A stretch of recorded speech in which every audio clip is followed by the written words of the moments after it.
से आवाज मोतीलाल ओसवाल स्टूडियोज में आप सभी का स्वागत है। 21,000 के दर्शन हुए लेकिन उस पर टिक नहीं पाए हैं।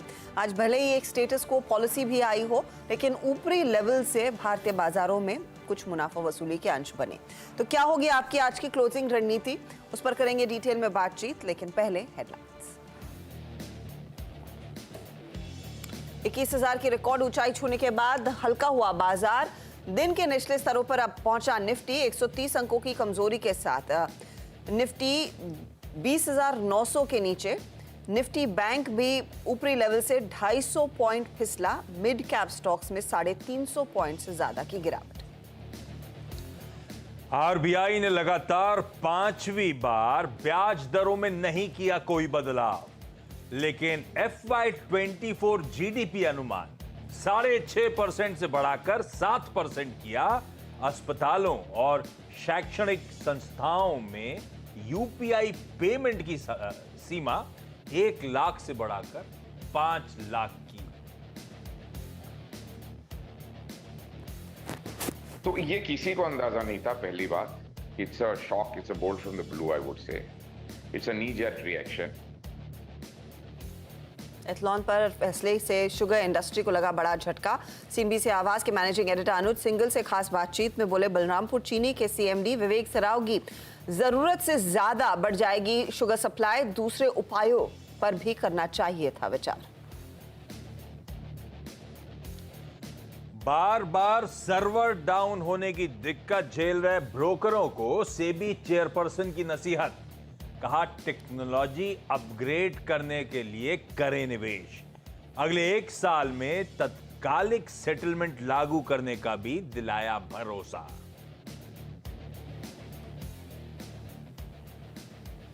और बड़ी ब्लॉक डील के बाद जीएमआर एयरपोर्ट करीब 11% उछला। 13% इक्विटी ने बदले हाथ, लेकिन बड़े सौदों के बाद आज जोमेटो और 5 स्टार फाइनेंस के स्टॉक्स में दिखा दबाव। और आज से उत्तराखंड ग्लोबल समिट का आगाज। 3 लाख करोड़ से ज्यादा का आ सकता है निवेश। पीएम मोदी बोले देश को विकसित बनाने का संकल्प ले हर भारतीय। तो ये है आज की हेडलाइंस। लेकिन भारतीय बाजारों की आज की चाल दरअसल नरम पड़ती हुई दिखाई दे रही है। इस हफ्ते की बेहद मजबूत शुरुआत के बाद फैग एंड आते आते यानी कि फ्राइडे के सत्र में हम स्ट्रगल कर रहे हैं। हल्की नेगेटिविटी देखने को मिल रही है निफ्टी पे, लेकिन निफ्टी से ज्यादा आप गौर करिएगा मिड कैप इंडेक्स का हाल। मिड कैप्स पूरी तरह से कोलैप्स कर रहा है। 350 पॉइंट तक का नुकसान यहां पर मिड कैप इंडेक्स दिखाता हुआ, इसीलिए एडवांस डिक्लाइन रेशियो भी 1:2 हो गया है। और गिरने वाले शेयरों की संख्या, बड़े दिनों बाद इस तरह की तस्वीर उभर कर आ रही है कि गिरने वाले शेयर दरअसल ज्यादा हैं। निफ्टी बैंक देखिएगा, निफ्टी बैंक करीब करीब 125.2 पर। आज के सत्र में हम अच्छा खासा मोमेंटम दिखा पाए थे। इनफैक्ट 47,000 के ऊपर निकले, 47,200 की दिशा में चल रहे थे, लेकिन वहां पर ऊपरी लेवल्स पर मुनाफा वसूली आती हुई। अब क्लोजिंग में क्या करना है उस पर बातचीत होगी, लेकिन क्लियरली आज का दिन थोड़ा सा बैकफुट वाला आ रहा है। आशीष, गुड आफ्टरनून। हाय, गुड आफ्टरनून। हाँ, थोड़ा सा मामला पस्त पड़ता हुआ। अच्छा मूव ले लिया था। पॉलिसी अनाउंसमेंट से पहले मोमेंटम पिकअप करा, पॉलिसी आने के बाद वो मोमेंटम और तूल पकड़ा। और जैसे अर्शदा ने मेंशन करा, हमने 21,000 के दर्शन भी करे, एक शेड उसके ऊपर गए थे। उस समय 105 पॉइंट ऊपर था निफ्टी और अब फाइनली लाल में आता हुआ 13 पॉइंट का दबाव। तो ऊपर से तो 110-115 पॉइंट के आसपास ठंडे पड़ गए भारतीय बाजार। और अच्छा, ये थोड़ा सा हमारे मुनाफा वसूली है। अदरवाइज एशिया, वही जापान का बाजार दबाव में, उसके अलावा एशिया बेहतर था। ज्यादातर एशियाई मार्केट मजबूती के साथ बंद हुए, जब बंद होने की कगार पे खड़े हुए। और यूएस के फ्यूचर्स भी जैसे सुबह थे वैसे ही हैं। तो हम थोड़ा सा मुनाफा वसूली का दबाव बढ़ रहा है। पॉलिसी जबकि कोई दिक्कत नहीं, हमारे लिए इंपॉर्टेंट वेरिएबल्स थे आज। ग्लोबल संकेत सुबह चर्चा हुई थी, कोई दिक्कत नहीं है ज्यादा। जापान के इश्यूज हैं, लेकिन वो जापान के मार्केट्स तक ही रिस्ट्रिक्टेड नजर आए। वो भी ज्यादा अपने जीडीपी पर रिएक्ट कर रहे थे जो कमजोर था। और दूसरा था हमारा पॉलिसी अनाउंसमेंट। पॉलिसी अनाउंसमेंट इससे अच्छा हो नहीं सकता था। जो हमने एक्सपेक्ट किया था हूबहू वही हुआ। आरबीआई ने, एमपीसी ने यूनानिमसली 6.5% पे ब्याज दरें जस की तस बनी रहने को कहा। विड्रॉल ऑफ एकोमोडेशन वाला स्टैंड जो है जस का तस बनाए रखा। ये तो पता था। जीडीपी का फोरकास्ट बढ़िया ऊपर कर दिया, 6.5% का बढ़ा के 7% FY24 का रिवाइज कर दिया गया। और इन सब के बीच में इन्फ्लेशन फोरकास्ट जो पहले दिए थे वो जस के तस रिटेन करें, तो लार्जली इसका मतलब ये इकोनॉमी का रेजिलियंस ब्यूटीफुली दर्शा रहा है जो भी आरबीआई ने करा। और आरबीआई ने इवन ये तक कहा है कि ओवर टाइटनिंग एक चिंता हो सकती है। तो कमेंट सब बढ़िया थे, इसीलिए वो मोमेंटम पिकअप हो रहा था। पर ठीक है, मुनाफा वसूली का दबाव ऊपरी स्तरों से आ रहा है और कोई रीजन नहीं है इस तरह का ठंडा परफॉर्मेंस का। और दिक्कत थोड़ी सी ब्रॉडर मार्केट्स पे स्प्रेड हो रही है, वो इशू। मिड कैप स्क्रीन पे 3/4% और एक बार ब्रेथ रखिएगा, 1:2 का रेशियो हो गया। 2/3 शेयर्स लाल निशान में और डिक्लाइनिंग ट्रेंड पे सारा मामला। ये देखिए अचानक पिछले आधे घंटे में किस तरह से तस्वीर बदल रही है भारतीय बाजारों की, खासतौर पे ब्रॉडर मार्केट्स की। ऐसे में ट्रेंडिंग स्टॉक्स पहले नुकसान कहां पर है वो देख लेंगे बिल्कुल देख लेंगे। और फिर इसकी भी बात करेंगे कि यहाँ से अगला ट्रेड क्या बनता है। तो गिरने वाले शेयर पहले स्क्रीन पर लेकर आइएगा, क्योंकि यहाँ पर वो यूनिवर्स दरअसल बढ़ती हुई दिखाई दे रही है। तो आज हम देख रहे हैं स्टॉक जो अच्छे खासे भाग चुके थे, इस हफ्ते के आउट परफॉर्मेंस थे, वहां पर मुनाफा वसूली बनती हुई। अदानी पोर्ट 3% नीचे, अदानी एंटरप्राइजेस में 3.25% का नुकसान। भेल है, आईएक्स जैसे काउंटर्स है जहां पर आज के दिन हम दरअसल देख रहे हैं वीकनेस, लेकिन तेजी है। और तेजी आज आईटी काउंटर्स की तरफ से आई है। कल भी थोड़ा सा एक्शन बढ़ रहा था। नैस्डैक की चाल देखकर आज सुबह से ही टेक्नोलॉजी काउंटर्स मजबूत। एचसीएल टेक, एलटीआई माइंट्री में खरीदारी, मेटल्स में जेएसडब्ल्यू स्टील और बैंकों में एचडीएफसी बैंक साथ दे रहा है तेजी की तरफ। आरबीएल बैंक में भी खरीदारी के अंश। आरईसी पीएफसी का हम जिक्र सुबह में कर रहे थे। जी एंटरटेनमेंट में एक्शन बनता हुआ, लेकिन क्लियरली ध्यान रखिएगा ये बैन में है, तो अगर जो भी एक्शन आ रहा है वो डिलीवरी बेस्ड ही हो रहा है। और जीएमआर एयरपोर्ट, इस पर आगे डिटेल में बात करेंगे कि एग्जैक्टली हुआ क्या। बड़ी ब्लॉक्स हुई, स्टॉक सुबह में टूटा और उसके बाद एक बहुत तेज रिकवरी आई। 13% का इजाफा यहां पर देखने को मिला है। तो ये वो सारे काउंटर्स हैं जहां पर एक्शन बना है। बढ़िया। इनमें से कई सारे स्टॉक्स को प्रोग्राम के दौरान डिस्कस भी कर लेंगे अपने पैनल से। पैनल दिखा दीजिए जो जो जुड़ रहे हैं आज दोपहर में, हफ्ते के आखिरी दिन, आखिरी 1.5 घंटे, ये सब हैं जो आज हमारी मदद करने जा रहे हैं। डॉक्टर साहब कुछ कह रहे हो आप? मैं ये कह रही थी कि पहले इंडेक्स पर व्यू ले लेते हैं, हाँ, उसके इंडेक्स बाद बिल्कुल इंडेक्स पे व्यू भी इसी पैनल से लेना है। सब के सब जुड़ते हुए आज हमने दरअसल कोलकाता से अमित सेठ साहब से रिक्वेस्ट करी थी कि मदद कर डालिए भाई थोड़ी सी। आप लोग अच्छा, कोलकाता वालों के जलवे आजकल, पूरा आरपीजी संजीव गोविंद का फटे ही चले जा रहा है। वो तो है। आप लोग भी एग्रेसिव हो गए हैं? मैं आता हूं उसमें, उस ग्रुप के परफॉर्मेंस पे, लेकिन पहले निफ्टी दिखाइए स्क्रीन पे। इस समय समीकरण बिगड़ते हुए 21,000 छूने के बाद से थोड़ी सी मुनाफा वसूली का दबाव हावी होता हुआ हफ्ते के आखिरी दिन।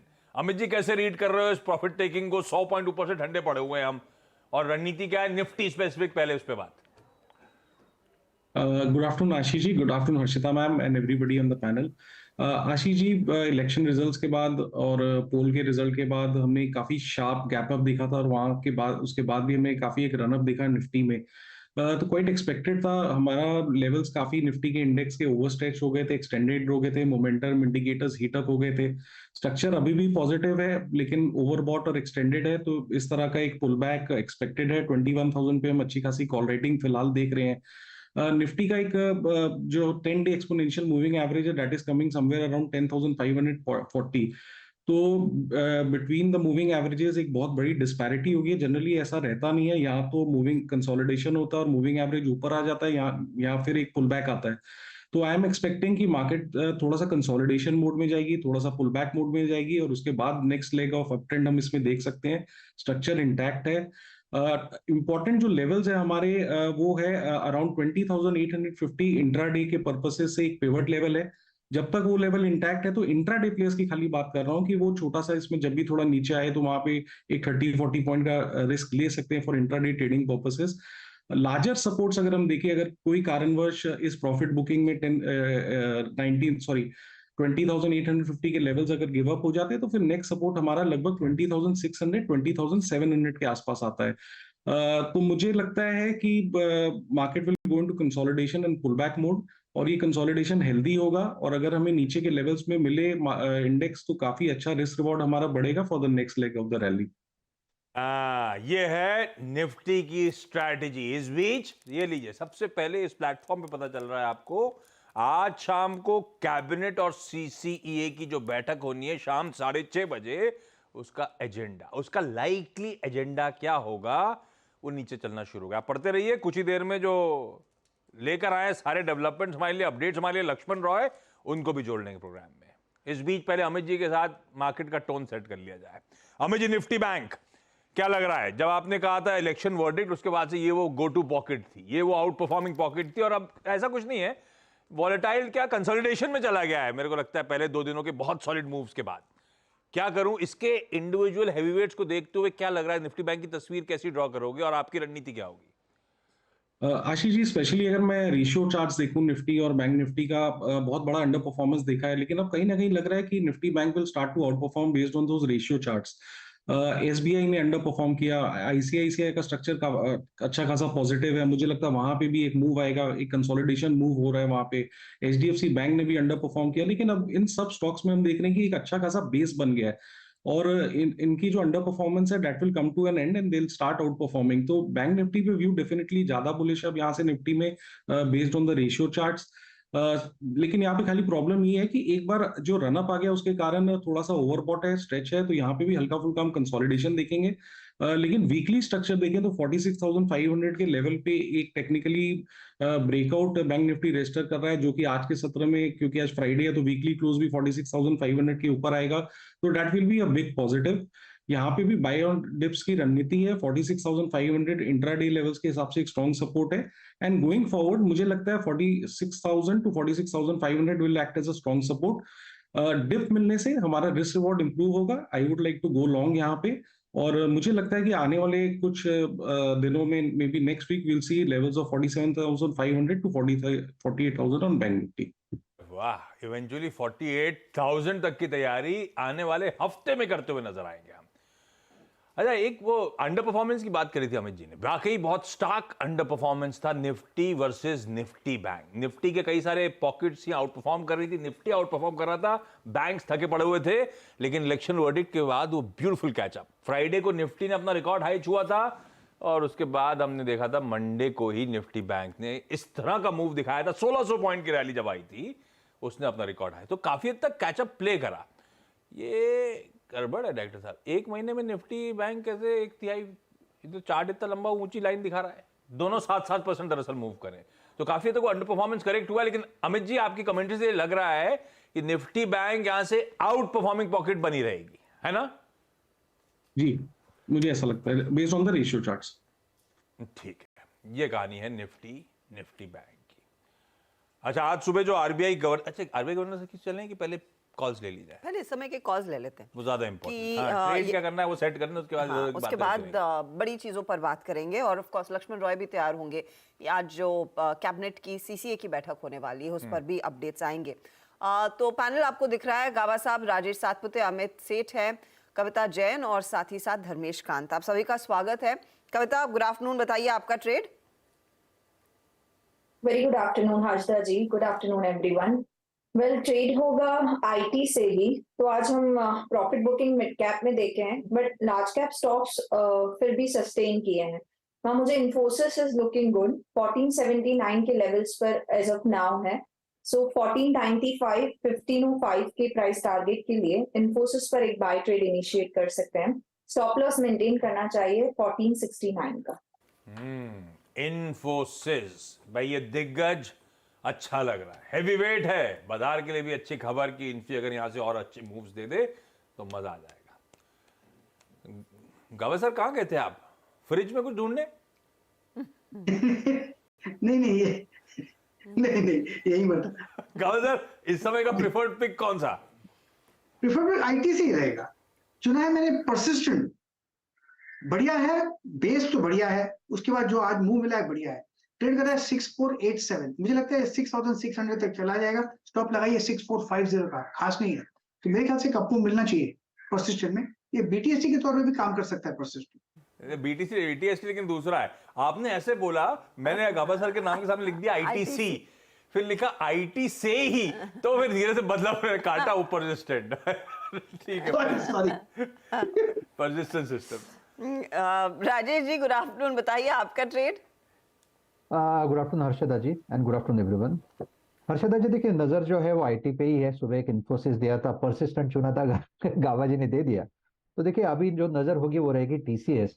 ट्रेंड सॉलिड है, स्ट्रांग है, इंटैक्ट है, तो मेरे हिसाब से जो 3644 का जो प्राइस है, तो वो एक अच्छा स्विंग ट्रेड यहाँ पे बनेगा विद स्टॉप लॉस ऑफ 3610। मेरा टारगेट जो है इसका वो रहेगा 3720 का इनिशियली, लेकिन चार्ट देख के लगता है कि ये थोड़ा सा नया है बनाएगा। 3800, 3000 और 4000 ये इसके टारगेट बन रहे हैं, तो बड़े टारगेट्स मुझे लगता है टीसीएस में यहाँ पे अनफोल्ड हो रहा है। तो it's a buy in TCS with stop loss of 3610। यार आईटी है, पर ठीक है, इन्फी टीसीएस हैवीवेट्स हैं, परसिस्टेंट है, जो इस समय के टॉप कॉल्स के तौर पे आपको आपकी स्क्रीन पे नजर आ रहे हैं। अमित जी, आपने कौन सा चुना? जी, गो टू पॉकेट तो आईटी है, बट सारे स्टॉक्स कवर हो गए हैं। मेरा एक शॉर्ट आइडिया है for the timing. AB capital का अगर हम स्ट्रक्चर देखें तो इसमें series of lower low lower highs बन रहे हैं। Stock is trading below 200 exponential moving average. इस तरह की अच्छी स्ट्रॉन्ग मार्केट में भी स्टॉक का स्ट्रक्चर काफी खराब है। 163.45 का इसका फ्यूचर्स में लगभग प्राइस है। इसे शॉर्ट करें with stop loss of 167 and a target of 157। Okay, तो ये फिलहाल एक और ट्रेड तेजी की तरफ ही देखिए, सारे आइडियाज आपके लिए सामने निकल कर आए हैं और आज पूरी तरह से फ्लेवर तेजी का था आईटी में, लेकिन आदित्य बिरला कैपिटल जो कल से करेक्ट हो रहा है, आज फिर करेक्शन देखने को मिला है। यहाँ पर एक शॉर्ट साइड का ट्रेड। बड़े भैया के गिरने से नर्वस हो गया ये, है ना? हाँ, हाँ, एक्चुअली इन्हीं की वजह से तो बड़े भैया गिर गए थे। जब इन्होंने चेतावनी दी तब उनके होश उड़े और फिर उन्होंने कहा चलिए भाई हम 50,000 के कम वाले लोन्स पर ज्यादा तवज्जो नहीं देंगे, हमारे पार्टनर्स को भी स्ट्रेस हो रहा है उससे, और ये आज अभी भी दबाव में 5-6% गिरा था ना। अच्छी गिरावट हो आज गई भी थी। उसके ऊपर गिरा हुआ और अब फिर से एक सेल कॉल है भाई साहब, दिन के लोस पे है। अमित जी कहा था गो टू पॉकेट तो आईटी ही है, पर क्योंकि सबने बोल दिया, आपके चुने हुए स्टॉक सारे मेंशन हो गए, आपका कोई और था जो आपने थोड़ा सा डाइवर्सिफाई करने के लिए एबी कैपिटल मेंशन कर दिया? में थी आशीष जी, क्योंकि एक लार्ज कैप और काफी अच्छे बेस से बाहर आ रहा है। इन्फोसिस में मुझे अच्छी खासी तेजी नजर आती है पोजिशनली, बट वो कवर हो गया था तो मैंने चेंज कर दिया। आदित्य बिरला कैपिटल बेचना था, टीसीएस इन्फी दोनों पसंद आ रहे थे और वाकई दोनों पैनल मेंबर्स ने चुन लिए, इनके पीयर्स ने। अब चला जाए एक फंडामेंटल आइडिया लेने। धर्मेश कांत साहब स्क्रीन पे, और इनफैक्ट लक्ष्मण भी जुड़ रहे हैं, दिखाइएगा लक्ष्मण को कुछ ही देर में। आज शाम को जो कैबिनेट का लाइकली डिस्कशन और आउटकम होगा उस पर लक्ष्मण रेडी नजर आएंगे, एकदम नेतागिरी के फील्ड में दिख रहे हैं आज। खैर, लेकिन पहले धर्मेश आपके पास एक बढ़िया सा fundamental idea. Good afternoon Ashish ji, good afternoon Harshita और सारे पैनलिस्ट को। आई थिंक आज ही हम लोगों ने एक आईटी सेक्टर पर थीमेटिक प्ले रिलीज किया है, थीमेटिक बास्केट का स्टॉक पिकिंग के लिए, जो कि न्यू ईयर से लेकर के इलेक्शन के बीच के लिए मुझे लगता है सबसे प्रेफर्ड सेक्टर है। बट सारे स्टॉक्स कवर हो गए, तो मुझे भी एक दूसरा फंडामेंटल आइडिया लेके आपके पास आना पड़ेगा, और वो इंफ्रा स्पेस से, रेलवे इंफ्रा स्पेस से आरबीएनएल पे रहेगा, बिकॉज सारे फैक्टर्स कंड्यूसिव हैं। जैसा भी आज भी आरबीआई गवर्नर साहब ने बताया कि सब कुछ इकोनॉमी का जीडीपी ग्रोथ फोरकास्ट भी बढ़ा दिया है और सारे लोकेशंस प्रॉपर चल रहे हैं, टैक्स कलेक्शन भी रोबस्ट हो रहा है, तो मुझे लगता है कि गवर्नमेंट की इंफ्रा स्पेंडिंग कोई कमी आएगी।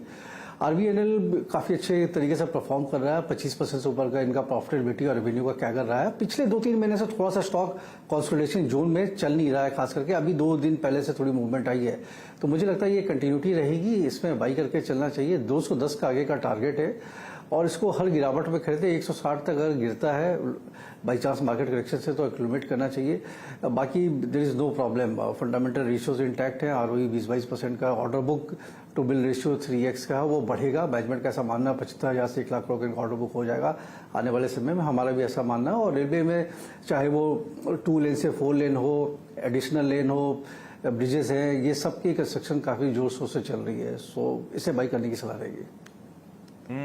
आज ही एक रिपोर्ट निकाली है, आईटी एक थीमेटिक प्ले, यहां से लेकर वो इलेक्शन का टाइम कि बजट का टाइम, कुछ बोला था धर्मेश जी ने, मतलब first quarter of calendar year 2024, ऐसा कहूं ना कमेश जी, ठीक है ना? बिल्कुल, हाँ, तो ये थीमेटिक प्ले के तौर पे आप लोगों ने अपनी रिपोर्ट में फिर क्या चुना था आईटी में से? ये दिग्गज स्टॉक्स ही थे या आजकल स्ट्रीट बड़ी बात करती रहती है ER&D स्पेंड्स वाली कंपनीज, और वाकई वो आउट परफॉर्म कर रही हैं? टाटा टेक्नोलॉजीज है, KPIT है, टाटा एलेक्सी है, वो पॉकेट आउट परफॉर्म तो कर रही है, वो ज्यादा पसंद आ रहा है या ये run of the mill larger cap companies ही? आशीष जी, बेसिकली यहाँ जो सिलेक्शन का क्राइटेरिया था वैल्यू पिकिंग पे था, और जहाँ पर हमें वैल्यूएशन में प्राइस कंफर्ट था, तो ये सारे ER&D के जितने स्टॉक्स हैं काफ़ी भाग गए, काफ़ी महंगे हो गए। मैं ये नहीं कहता है कि इनमें सेलिंग आ जाएगी, बट इनको थोड़ा जस्टिफाई करना अर्निंग्स मल्टीपल पर आगे जाके थोड़ा डिफिकल्ट रहेगा ये रन रेट मेंटेन करने के लिए। तो मुझे लगता है ये जाके हम रुकेंगे कुछ समय के लिए। बट जितने लार्ज कैप्स है उनके लिए काफ़ी कंडीसिव इन्वायरमेंट है। देखिए, एक बात तो पक्की है, इंटरेस्ट रेट अब बढ़ेगा नहीं, चाहे वो इंडिया हो चाहे वो US हो। और US में जो GDP ग्रोथ रेट है उनका भी बहुत स्ट्रांग है, 5.2% का लास्ट क्वार्टर आया था। तो ऐसे माहौल में जो नॉन डिस्क्रिशनरी स्पेंड में जहाँ पर कटौती हो रही थी वो वापस से आने लगेंगे और डिस्क्रिशनरी स्पेंड्स भी बढ़ेंगे। सो जो run of the mill businesses था उसमें वापस से ट्रैक्शन आएगा। तो मुझे लगता है Q3 से इनकी कमेंट्री भी चेंज हो जाएगी। ये जो डाउनवर्ड रिविजन आ रहा था गाइडेंस का, वो कहीं ना कहीं जाके स्टेबल से अपवर्ड में कन्वर्ट होगा, तो एक री-रेटिंग वहां पर आ जाएगा। इसलिए टैक्टिकल प्ले के रूप में हमने लिया था। इसमें TCS था, इन्फोसिस था, LTIM है, SCL टेक्नोलॉजी है और LTTES है। ये 5 स्टॉक का सिलेक्शन किया था। ये रखिए भाई, 5 स्टॉक तो धर्मेश कांत साहब कह रहे हैं, यहां से लेकर आने वाले 1-1.5 क्वार्टर ये पॉकेट आउट परफॉर्म करेगी। एल्स RVNL है फंडामेंटली दूसरा आइडिया जो यहां से बुक टू बिल रेशो के लाभ से अट्रैक्टिव। और बुक टू बिल रेशो से याद आया, डिफेंस कंपनीज की चर्चा भी बनती है। तो आज इसी शो में कॉर्पोरेट स्कैन में एस्ट्रा माइक्रोवेव प्रोडक्ट्स का मैनेजमेंट भी जुड़ने वाला है। तो उनसे ये इस तरह की इंटरेस्टिंग कंपनीज डिफेंस स्पेस पे आज चर्चा हो जाएगी। लेकिन पहले लक्ष्मण के पास चला जाए दिल्ली और जाना जाए आज शाम को। आज सुबह तो मैं कह रहा था कैबिनेट और CCEA की बैठक है। अभी लक्ष्मण के जो अपडेट आ रहे हैं उसमें CCS भी जुड़ गया है, मतलब कैबिनेट कमेटी ऑन सिक्योरिटी। तो कैबिनेट की, CCEA की, CCS सबकी बैठक होनी है क्या लक्ष्मण? जी बिल्कुल, आज शाम कहें एक तरीके से तो मैराथन बैठक होने वाली है। और जहां मैं खड़ा हूं वहां से मुश्किल से 500 मीटर की दूरी पर संसद भवन में ये बैठक होगी परिसर में। और प्रधानमंत्री की अगुवाई में होने वाली बैठक 3 बैठकें कह सकते हैं होगी। पहली बैठक कैबिनेट कमेटी ऑन सिक्योरिटी की होगी, फिर cabinet committee on economic affairs की होगी, फिर कैबिनेट की बैठक होगी। तीनों बैठक काफी महत्वपूर्ण है। इन तीनों बैठक में सबसे ज्यादा कहें कैबिनेट में और CCA में, तो CCA में एक फैसला है जो लिया जा सकता है, प्रस्ताव है। जूट पैकेजिंग, जो जूट वाले बैग होते हैं उसमें पैकेजिंग की जो शर्तें होती हैं उन शर्तों की मियाद आगे सरकार बढ़ा सकती है, यानी आगे भी वो शर्तें लागू रहेंगी। ये सरकार यहाँ पे बढ़ाने का प्रस्ताव है। इस प्रस्ताव पर मुहर लग सकता है। इसके तहत क्या होता है कि जो भी चीनी होती है, चीनी जितना उत्पादन होता है उसका 20% चीनी आपको 100% जूट बैग में पैक करना है। जितना भी अनाज है उस सारे अनाज को आपको जूट बैग में पैक करना है। ये शर्त है और इसकी मियाद सरकार आगे बढ़ा सकती है ताकि जूट इंडस्ट्री को बढ़ावा दिया जा सके। इसके अलावा चूंकि संसद सत्र चल रहा है तो कई सारे महत्वपूर्ण बिल हैं। उन सारे महत्वपूर्ण बिलों को भी यहाँ पे कैबिनेट से मंजूरी मिलने की संभावना है ताकि बचे हुए जो दिन है संसद के शीतकालीन सत्र में उन बिल को यहाँ पे संसद से पारित कराया जा सके। और तीसरी जो महत्वपूर्ण बैठक होगी वो है कैबिनेट कमेटी ऑन सिक्योरिटी की। हालांकि इस बैठक में क्या होगा, क्या होता है और क्या हुआ, ये तीनों चीजें आमतौर पर काफी ज्यादा गोपनीय रखी जाती हैं क्योंकि राष्ट्रीय सुरक्षा का मामला है। लेकिन ये सुरक्षा के लिहाज से भी, डिफेंस सेक्टर के लिहाज से भी यहाँ पे कुछ अहम प्रस्ताव है जिसको मंजूरी मिलने की संभावना है। तो आज शाम काफी हलचल भरा रहने वाला है। डिफेंस सेक्टर रिलेटेड भी कुछ आ सकता है। अच्छा, 3 मीटिंग PM तीनों की PM की अगुवाई में होंगे, तो कैसे होगा ये? मतलब PM मीटिंग रूम में बैठे रहेंगे, पहले एक मीटिंग होगी, कुछ लोग दूसरी कमेटी में भी होंगे तो बैठे रहेंगे, कुछ उठ के चले आएंगे, नए लोग आएंगे, फिर ऐसा तीसरे में भी ऐसा होगा। ऐसा होगा क्या? नहीं, ये बड़ा दिलचस्प होता है। एक बड़ा सा हॉल है पार्लियामेंट एनेक्सी में। उस हॉल में सबसे पहले क्या होता है कि कैबिनेट की बैठक होगी। कैबिनेट की बैठक में जितने भी कैबिनेट के मंत्री हैं वो सारे मंत्री उस बैठक में शामिल होंगे।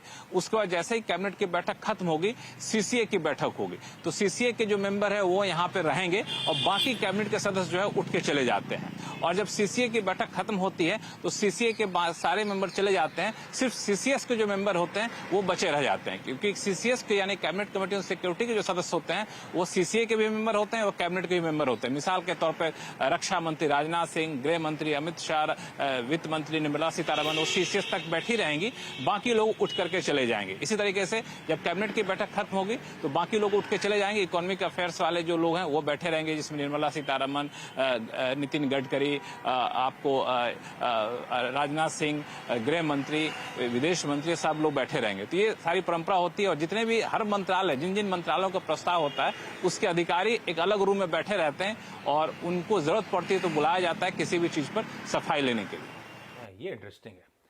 तो कैबिनेट का दायरा बढ़ा, उसी के कुछ कम मेंबर्स सीसीए में, उसी से कम मेंबर्स उसी के कोर के सीसीएस में, तो कुछ कुछ उठ के जाते रहते हैं और एक ही उसमें मीटिंग फिर कंटिन्यू होती चली जाती है। ऐसी बढ़िया इंसाइट भी दिया करो आप खबर के अलावा। खबर के लिए तो थैंक यू। सबसे पहले सीएनबीसी आवाज हमेशा की तरह बता रहा है आज शाम को कैबिनेट सीसीईए सीसीएस में क्या क्या हो सकता है। सतपुते साहब, आप जरा वो जूट कंपनीज शेवियट, लुडलो और ग्लॉस्टर चेक करके रखना, आऊंगा आपके पास। Lakshman, thank you so much. अभी मैनेजमेंट के पास जाना है, लेकिन लक्ष्मण के पास लौट के आएंगे हम लोग। और भी कुछ इंटरेस्टिंग डेवलपमेंट्स हो रहे हैं। इन्फ्लेशन को काबू में रखने के लिए चीनी था, ऐसी बहुत कुछ हो रहा है। और इसके अलावा लक्ष्मण और भी अपडेट्स लेकर आए, सारी बातचीत। गावा सर कुछ लिख के भेजें अगर कोई मेंबर। हाँ, ये गावा सर का एक सवाल है। लक्ष्मण है क्या आप? नहीं गावा सर, हाँ, आप बताएं। ही पूछो, नहीं तो मैं पूछ दूंगा आपके नाम पे। आपका सवाल क्या है, आप लक्ष्मण से पूछ सकते हो। नहीं, मैं नहीं पूछता। लक्ष्मण तो सोच लो क्या गावा सर क्या सोच सवाल रहे हैं, आने मैं- वाला है। अच्छा, एक बात बताइए लक्ष्मण। नहीं, गावा सर को मेरा नमस्कार है। अगर कुछ उलझन है तो मैं दूर करूंगा, बताएं। गावा सर, कोई डाउट है कि छोड़ दें? नहीं, उसका वापस अटेंडेंस लेते हैं क्या, कौन मेंबर है कौन नहीं है मेंबर, ऐसा कोई अटेंडेंस भी लेते हैं क्या? नहीं नहीं, ये सवाल नहीं था। आपने सवाल ढंग से नहीं पूछा अपना। चलिए लक्ष्मण, थोड़ी देर से फिर से जुड़ेंगे आपके साथ। थैंक यू सो मच ये अपडेट्स देने के लिए। ठीक है, मतलब बेसिकली जूट अब हमारे लिए एक डिफेंस में कुछ डिफेंस स्पेस की कंपनीज रडार पर रख लीजिए। पता नहीं है, लक्ष्मण कह रहे हैं सीसीएस का आमतौर पर आउटकम नहीं आता, हो सकता है लेकिन डिफेंस रिलेटेड आउटले पर भी कुछ फैसला आ जाए। पहली चीज लक्ष्मण ने कही थी जूट रिलेटेड, वो मियाद जो है जूट पैकेजिंग की, चीनी और बाकी प्रोडक्ट्स की, वो मियाद बढ़ाई जा सकती है। जूट को बढ़ावा देना है, जूट को बढ़ावा देना है, तो ये 3 कंपनीज आपकी स्क्रीन पर है, हरकत में आ चुकी हैं। लक्ष्मण ने जब से वो अपडेट दिया, जब से वो फ्लैश स्क्रीन पे चलना शुरू हुए, ग्लॉस्टर, शेवियट, लुडलो और सतपुते साहब जब चलती हैं तो एक तरफे मूव्स के लिए जानी जाती हैं।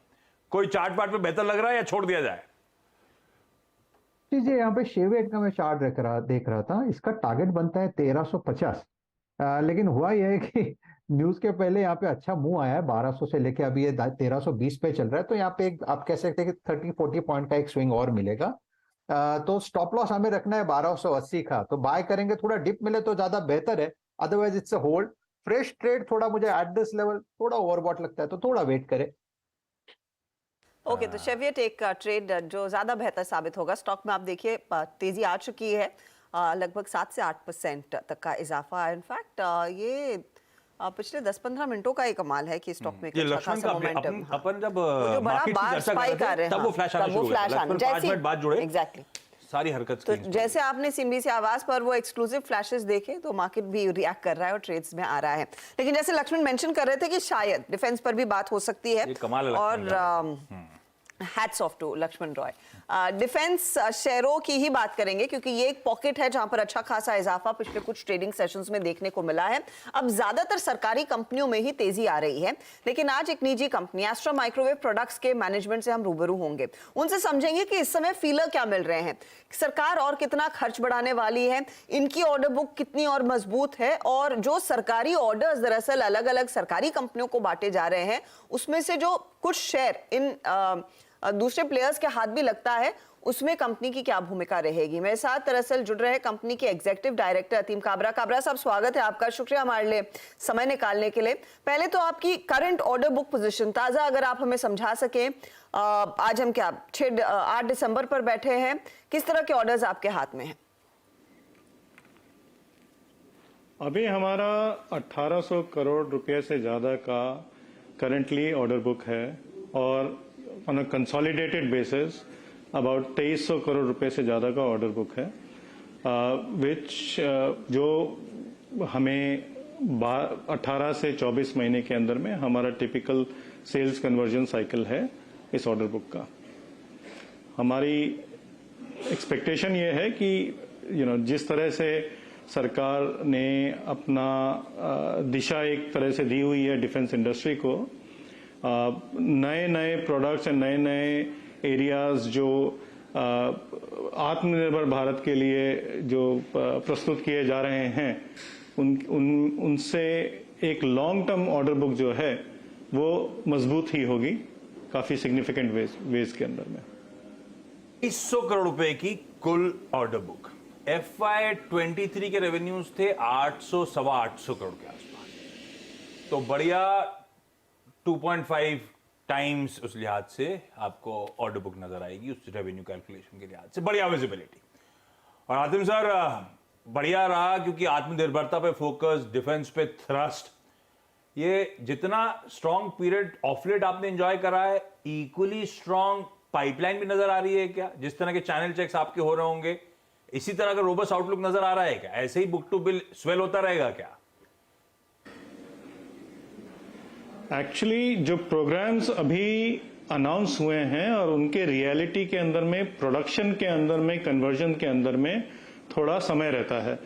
तो जो ऑर्डर बुक कन्वर्जन और जो आप सेल्स में देखेंगे वो आपको आज से 1.5 से 2 साल के बाद में ऑन अ सस्टेनेबल बेसिस के ऊपर में ऑर्डर बुक के अंदर में दिखाई देंगे। तो इट कैन, यहां से सिचुएशन इंप्रूव ही हो सकती है एंड इट इज अनलाइकली कि वहां से आपको इजाफा ना हो। सो आंसर इज कि यस, हाँ जी। ऑर्डर का इशू तो अब है नहीं, आप लोग की ऑर्डर बुक स्वेल कर रही हैं, बस जो एक ही इशू आएगा वो एग्जीक्यूशन रिलेटेड। उस फ्रंट पे कोई दिक्कत, किस कैपेसिटी यूटिलाइजेशन पे आप काम कर रहे हो, क्या एडिशनल केपेक्स करने की जरूरत पड़ रही है, और क्या जिस हिस्टोरिकल आपने ऑफ लेट मार्जिन्स बहुत ब्यूटीफुली एक्सपैंड करके भी दिखाएं आपकी कंपनी ने, एक्सपेक्ट करूं ये एग्जीक्यूशन के चलते, बेहतर एग्जीक्यूशन के चलते ये मार्जिन एक्सपेंशन स्प्री कंटिन्यू हो सकती है? बिल्कुल, जो आप ऑर्डर बुक कंपोजिशन देखेंगे उसमें डोमेस्टिक बिजनेस अभी ज्यादा आ रही है। जो हम ऑफसेट बिजनेस करते थे उसका प्रोपोर्शन काफी सिग्निफिकेंटली डिक्लाइन हुआ है, जिसके कारण आपको मार्जिन्स के अंदर में इंक्रीज दिख रहा है। एंड अगले 2 से 2.5 साल के अंदर में डोमेस्टिक ऑर्डर बुक का जो कन्वर्जन है वो ज्यादा से ज्यादा आपको बढ़ता हुआ दिखाई देगा, क्योंकि ऑफसेट बिजनेस एक डिक्लाइनिंग ट्रेंड के ऊपर में है। तो ये मार्जिन जो है वो फेयरली सस्टेनेबल है। ऑफसेट बिजनेस डिक्लाइनिंग ट्रेंड पे है कि आपका ये डोमेस्टिक मैन्युफैक्चरिंग का बिजनेस बढ़ता चले जा रहा है तो वो छोटा होता, स्क्वीज हो रहा है अपने आप? एज अ प्रोपोर्शन पूरे बिजनेस का, यदि ऑफसेट बिजनेस नहीं बढ़ेगा तो उसका प्रोपोर्शन अनुपात तो कम ही हो जाएगा, राइट? हाँ, तो एंड ऑफ कोर्स उसका कंपोजिशन एंड सब कुछ भी चेंज हुआ है जिस तरह से ऑर्डर सीक्वेंसिंग होती थी। सो हमारा जब इतना आउटपुट हम डोमेस्टिक बिजनेस के अंदर में दे सकते हैं तो हमारा फोकस जो है वो अपना डोमेस्टिक बिजनेस को बढ़ाने में है। एंड हम अभी प्रोडक्ट्स एंड सॉल्यूशंस की तरफ बढ़ चुके हैं। सो एक एक्सपोर्ट मार्केट्स इवेंचुअली वो भी एक ओपनिंग है जिसके ऊपर में हमारी तरफ से काफी फोकस किया जाएगा। एंड आई एम टॉकिंग, हम बात कर रहे हैं एक्सपोर्ट्स ऑफ सॉल्यूशंस। जैसे आज से कुछ महीने बाद में एक काउंटर ड्रोन सिस्टम्स बन रहे हैं, कंट्री के अंदर में काफी चीजें हो रही हैं जिससे जो सरकार का एक एक्सपोर्ट्स की तरफ बढ़ावा का जो रुझान है उसके अंदर में आई थिंक प्राइवेट सेक्टर भी बहुत कंट्रीब्यूट कर सकता है। ओके, मैं यही आपसे समझना चाह रही हूं कि आपकी ये जो 2300 करोड़ की ऑर्डर बुक है और यहां से आगे जो आने वाले समय में आपको सरकार की तरफ से या फिर दूसरी सरकारी कंपनियों की तरफ से ऑर्डर मिलेंगे, वो कहां पर ज्यादा चांसेस है काम करने की? एक तो ये ड्रोन्स वाले एरिया में डेफिनेटली है, दूसरा आपका रेडार्स, कम्युनिकेशंस, रेडार सिस्टम्स बनाने में भी अच्छी खासी पकड़ है। क्या आप ब्रेकअप दे पाएंगे कि किस तरह के ऑर्डर्स आगे आएंगे या फिर किस तरह के ऑर्डर्स पर आप इस समय काम कर रहे हैं? हम प्राइमरीली रडार हमारा मेनस्टे है बिजनेस का, but at the same time electronic warfare, missile guidance systems, seekers से लेके अपना MMIC चिप डिजाइन कैपेबिलिटी जो है, जो हमारी एक खास विशेषता है बोल सकते हैं, counter drone systems, hydrological and meteorological radars and space में आज हमारी अप्रोक्सीमेटली 200 करोड़ की ऑर्डर बुक है। एंड आपको पता ही है स्पेस का निजीकरण हो गया and space is a growth sector. So combined एक प्रोडक्ट पोर्टफोलियो इतना वाइड है कि काफी जगह से हम एक्सपेक्ट करते हैं कंटिन्यूअस बेसिस के ऊपर में ऑर्डर बुक आएगी। देयर आर बहुत सिग्निफिकेंट प्रोग्राम्स हैं जो अनाउंस किए जा चुके हैं, जैसे उत्तम रडार है जो प्रोडक्शन में जाएगा, एटसेट्रा एटसेट्रा, आरुद्र प्रोग्राम है, इन सब का हम यदि कॉम्बिनेशन देखेंगे तो बड़ी सस्टेनेबल, सिग्निफिकेंट, कंसिस्टेंट ग्रोथ जो है वो आ सकती है। पर यदि हम एक्सपेक्ट करें कि ओवरनाइट ही कोई मिरेकल हो जाएगा तो ये वैसा भी नहीं है। ऑर्डर बुक बनेगी, बट ऑर्डर बुक का एग्जीक्यूशन के अंदर में जो समय लगता है वो तो लगेगा ही। वो तो ऑफ कोर्स बट ऑब्वियस है, क्योंकि उसमें टाइम लगता है, R&D में टाइम लगता है। मैं आपसे ये समझना चाहूंगी अब कितनी पॉसिबिलिटी और कितनी फीजिबल है कि सरकार से सीधे ऑर्डर्स आपके हाथ आए, या फिर जो सरकार सरकारी कंपनियों को ऑर्डर देती है वहीं से आपके हाथ भी बिजनेस आएगा? क्या आप सीधे सरकार के साथ भी ऑर्डर्स बैक करने की क्षमता है आप में? हाँ जी, अभी दोनों तरह से ऑर्डर्स आने शुरू हो रहे हैं। सरकारी कंपनीज के साथ में हमने हमेशा एज पार्टनर्स, एंड वो हमारे बड़े रिस्पेक्टफुली स्पीकिंग हमारे बहुत फॉर द लैक बहुत हमारे अजीज क्लाइंट्स हैं। एंड उनके अलावा अब हम डायरेक्टली जो हमारे सिस्टम्स वगैरह बन रहे हैं उनको भी हम बेचने की चेष्टा कर रहे हैं। सो ऑर्डर बुक जो है वो सिर्फ सरकारी कंपनीज के अलावा एक डाइवर्सिफिकेशन होगा डेफिनेटली। That's our expectation. एक समय था बहुत एस्ट्रा माइक्रो के लिए। अच्छा, एक पहला तो सवाल ये है, ये एस्ट्रा माइक्रो है या अस्त्र माइक्रो है? आप लोग क्या कहते हो? Astra Microwave Products Limited. Director साहब नाम ठीक करो यार, अस्त्र नहीं है, एस्ट्रा माइक्रोवेव। पहली चीज ये 19% अस्त्र शस्त्र के बिजनेस में एस्ट्रा है। तो एस्ट्रा माइक्रोवेव। अच्छा, इस एस्ट्रा माइक्रोवेव में एक समय प्रोमोटर्स का होता तो हमेशा छोटी होल्डिंग थी 19% के आसपास की। Over the years Atif sir reduce होते होते आज वो 6-6.5% के आसपास। तब था कि ये कंपनी ऑन द ब्लॉक है, बिकेगी, कुछ मार्की इन्वेस्टर्स ऑलरेडी बैठे हुए थे, वो एक्वायर कर लेंगे, वो सब धीरे धीरे चेकआउट होते चले गए।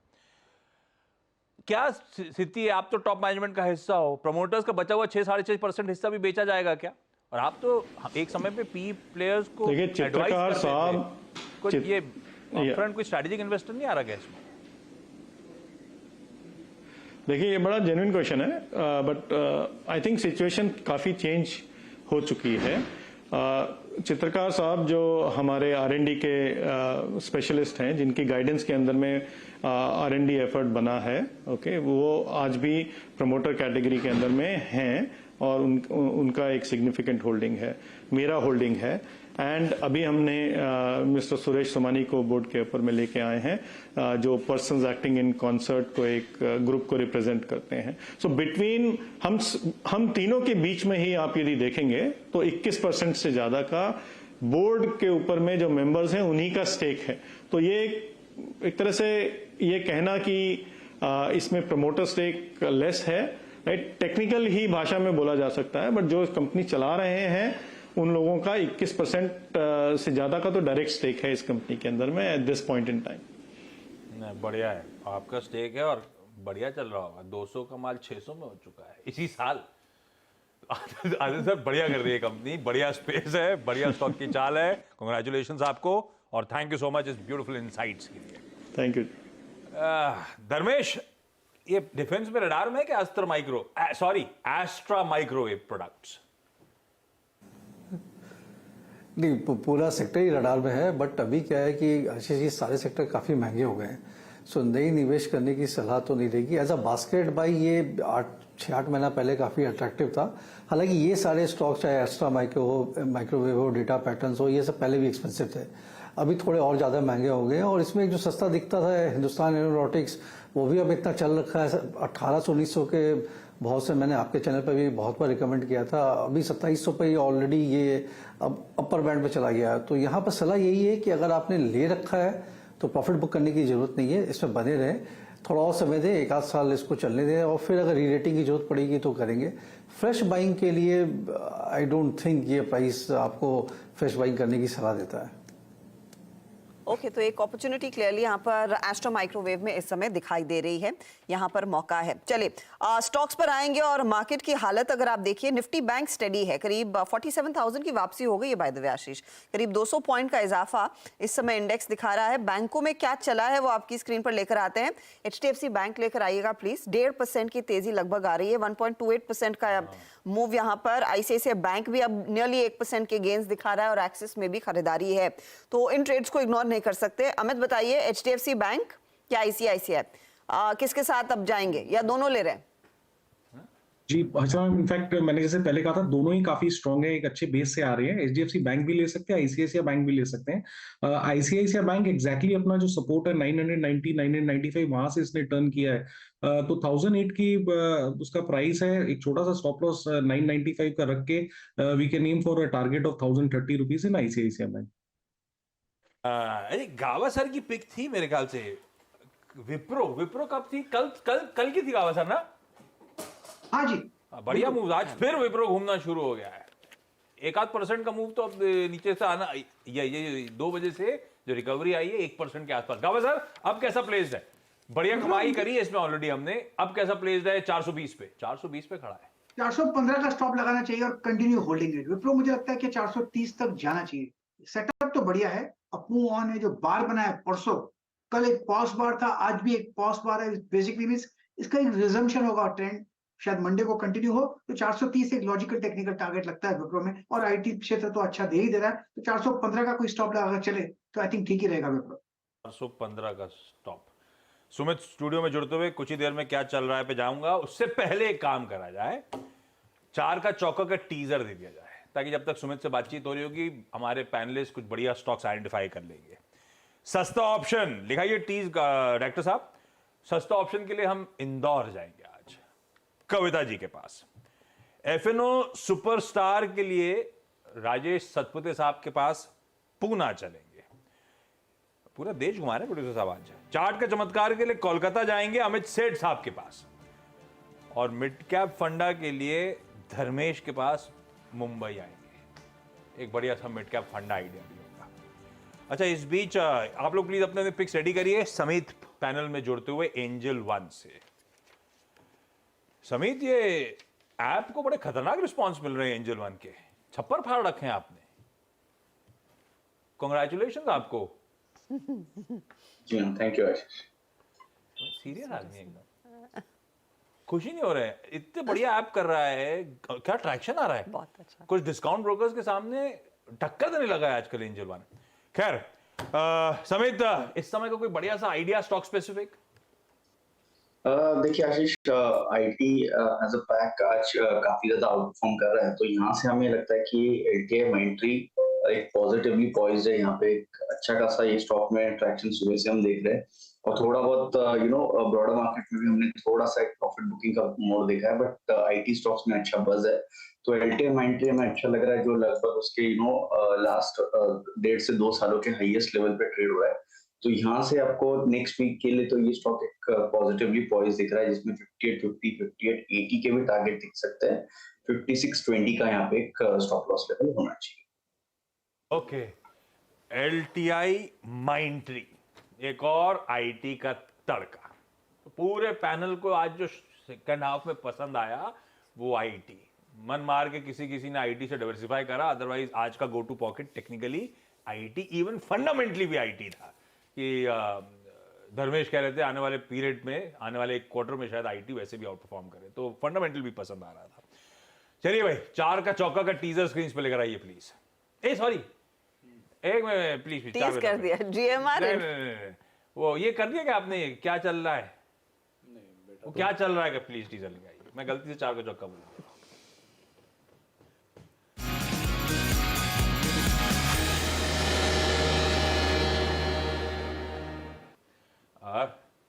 क्या चल रहा है? कहाँ पे? चल तो बहुत कुछ रहा है लेकिन फिलहाल GMR की बात करते हैं। तो GMR इंफ्रा जबरदस्त तेजी में आज करीब आपको 12-15% तक का उछाल वहां पर दिखाई पड़ेगा, और जो बढ़िया तेजी आई है उसके पीछे आज सुबह एक ब्लॉक हुआ था, उस ब्लॉक के बाद तेजी बनते हुए दिखाई पड़ी है। एनएससी और बीएससी में रफली 11-12% का एक ब्लॉक हुआ, जिसके बाद स्टॉक में बढ़िया तेजी बनी। और ये ब्लॉक जो हुआ था 58 रुपये से 60 रुपये के बीच में कहीं होता हुआ दिखाई पड़ा था। 58-59 के जोन में ब्लॉक हुआ था। ऐसी अटकलें हैं बाजार में कि इस ब्लॉक के अंदर GQG ने पार्टिसिपेट किया है। अटकलें हैं, भी कंफर्म खबर नहीं है। 4,465 करोड़ रुपए का ये एक ब्लॉक था और ऐसा अनुमान लगाया जा रहा है कि इसमें GQG ने पार्टिसिपेट किया है। हालांकि प्रमोटर ने इस ब्लॉक के अंदर हिस्सा नहीं ऑफलोड किया है। एक फंड ने बेचा है और दूसरे फंड ने, यानी नॉन प्रमोटर कैटेगरी से एक फंड ने बेचा और दूसरी तरफ से GQG ने पार्टिसिपेट किया है। ऐसी बाजार में अटकल है और इन अटकलों के बीच में ये स्टॉक में एक अच्छी तेजी बनते हुए दिखाई पड़ी है। अब GMR एयरपोर्ट के जो इंफ्रा के जो मौजूदा एयरपोर्ट्स हैं उसमें आता है दिल्ली IGI, गोवा का न्यू एयरपोर्ट, हैदराबाद का राजीव गांधी एयरपोर्ट और साथ ही साथ इनके 2 अपकमिंग भी हैं। इसमें GMR के एक भोगापुरम और नागपुर, इन 2 जगहों पे 2 नए एयरपोर्ट जो है वो यहाँ पे ये लोग लॉन्च करने वाले हैं।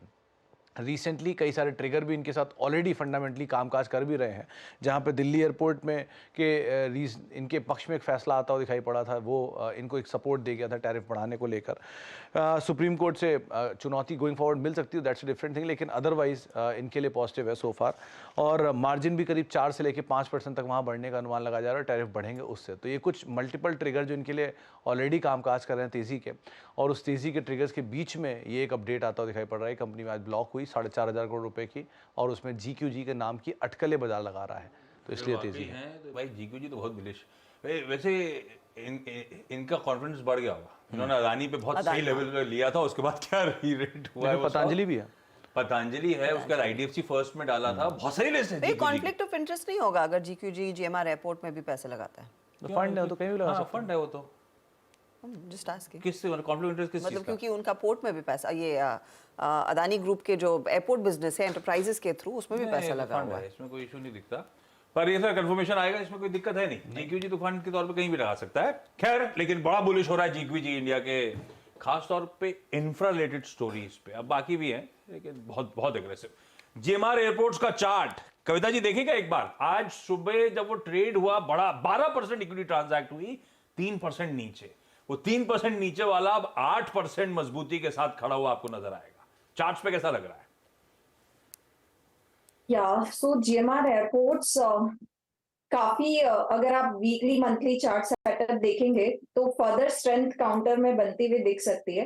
पर चूंकि आज एक बहुत बड़ा मूव हम काउंटर में ऑलरेडी देखे हैं, तो जिनकी पोजिशनिंग है फॉर श्योर उनको एक ट्रेलिंग स्टॉप लॉस मेंटेन करना चाहिए। For me until it is like 59 के ऊपर ये क्लोजिंग बेसिस पर मेंटेन है, यहाँ फर्दर अपसाइड मूव बनते हुए दिख सकते हैं।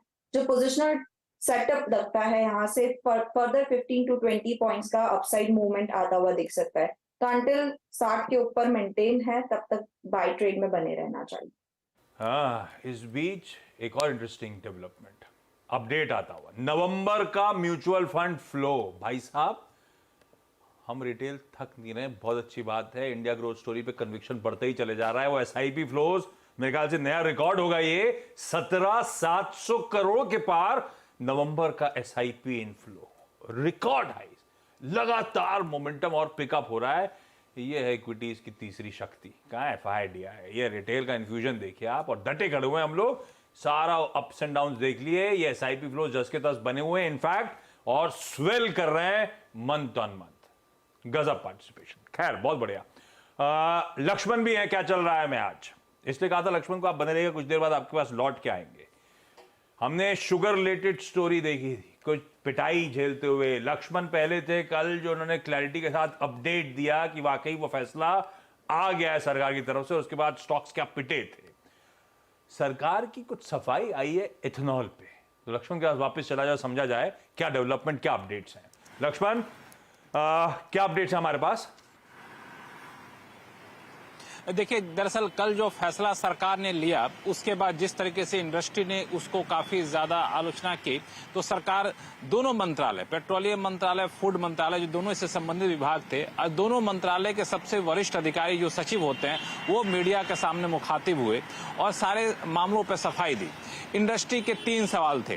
पहला सवाल कि ये जो फैसला लिया गया है, गन्ने के जूस से एथेनॉल नहीं बनाया जाएगा, ये फैसला क्या टेम्पररी है या फिर लंबे समय के लिए रहेगा। यहाँ पे सफाई साफ तौर से आई है कि ये फैसला टेम्पररी है, यानी अस्थायी है।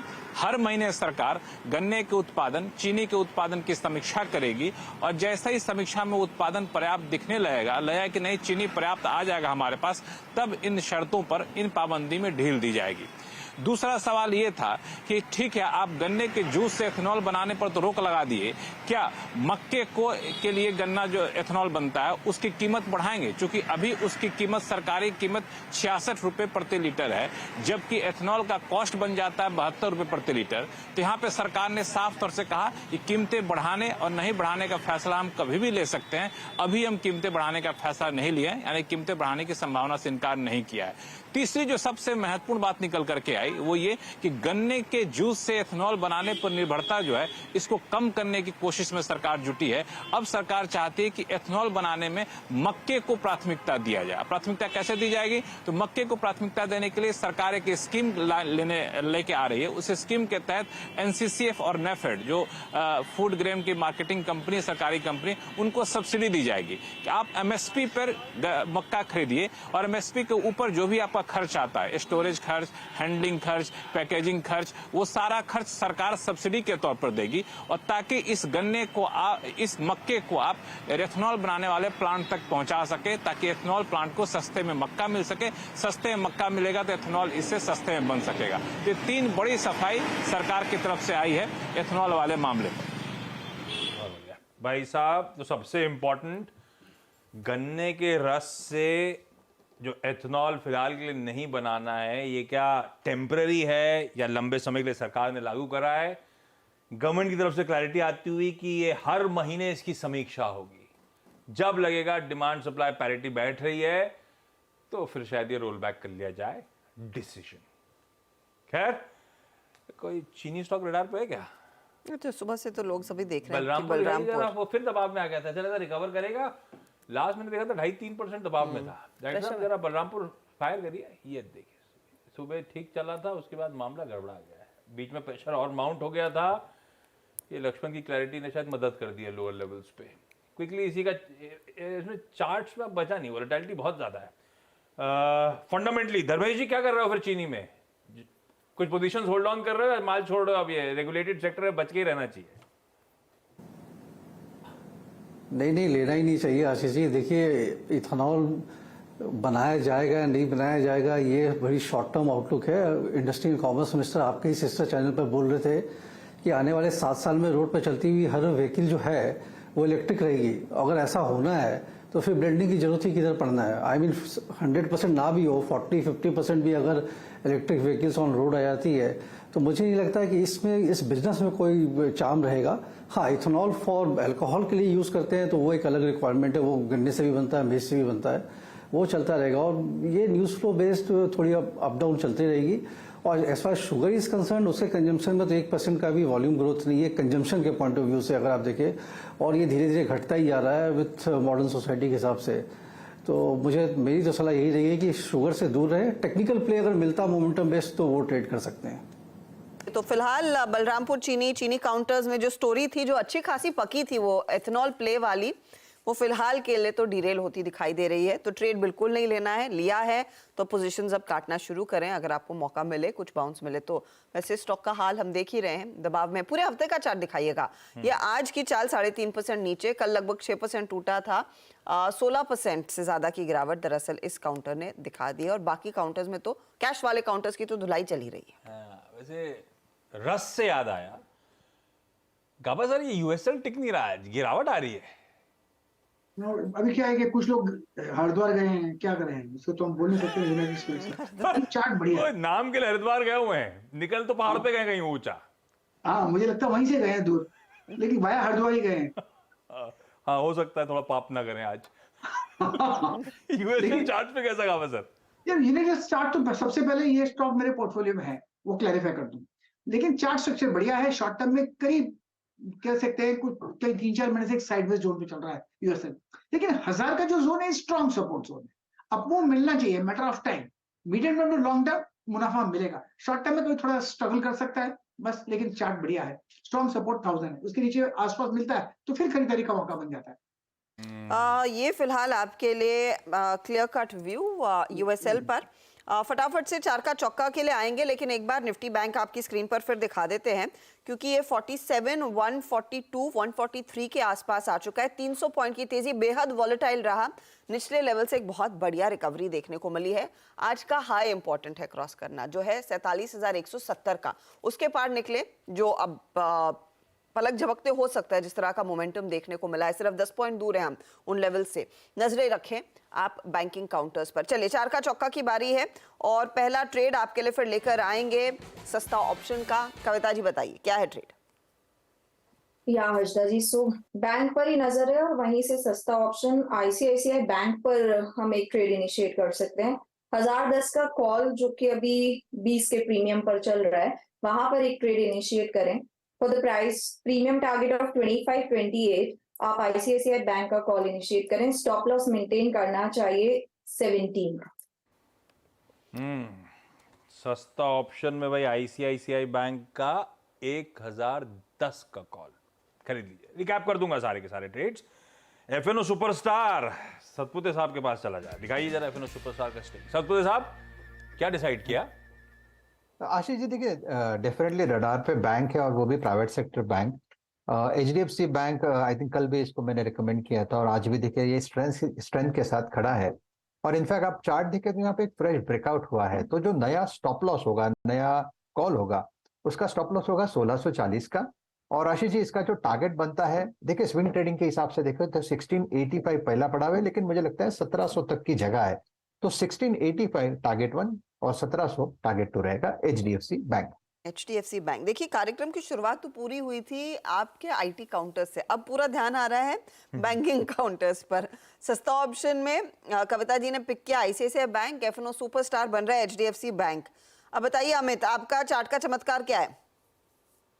जी मैं रिलायंस जानना चाहूंगा, स्पेशली क्योंकि आज एक वीकली क्लोज है और इसका वीकली कैंडल देखे तो बहुत ही ब्यूटीफुल स्ट्रक्चर है। स्टॉक ने वीकली बेसिस में अपना एक जो स्ट्रॉन्ग रेजिस्टेंस था लगभग 2420 का, वो क्रॉस कर लिया है। तो that's a bullish sign. Candlestick pattern weekly पे भी बहुत स्ट्रॉन्ग है। मुझे लगता है ये रिजम्पशन कंटिन्यू रहेगा। यहाँ पे 2455 इसका प्राइस है। 2510 तक के टारगेट रहेंगे और स्टॉप लॉस छोटा सा 2420 रुपए का रखूंगा। गजब है भाई साहब। आईसीआईसीआई, एचडीएफसी बैंक, रिलायंस, ये हैं आज दोपहर के चार का चौका के टॉप पिक्स। बाजार की हेल्थ बढ़िया है अगर इस तरह के स्टॉक्स मूव करने जा रहे हैं तो।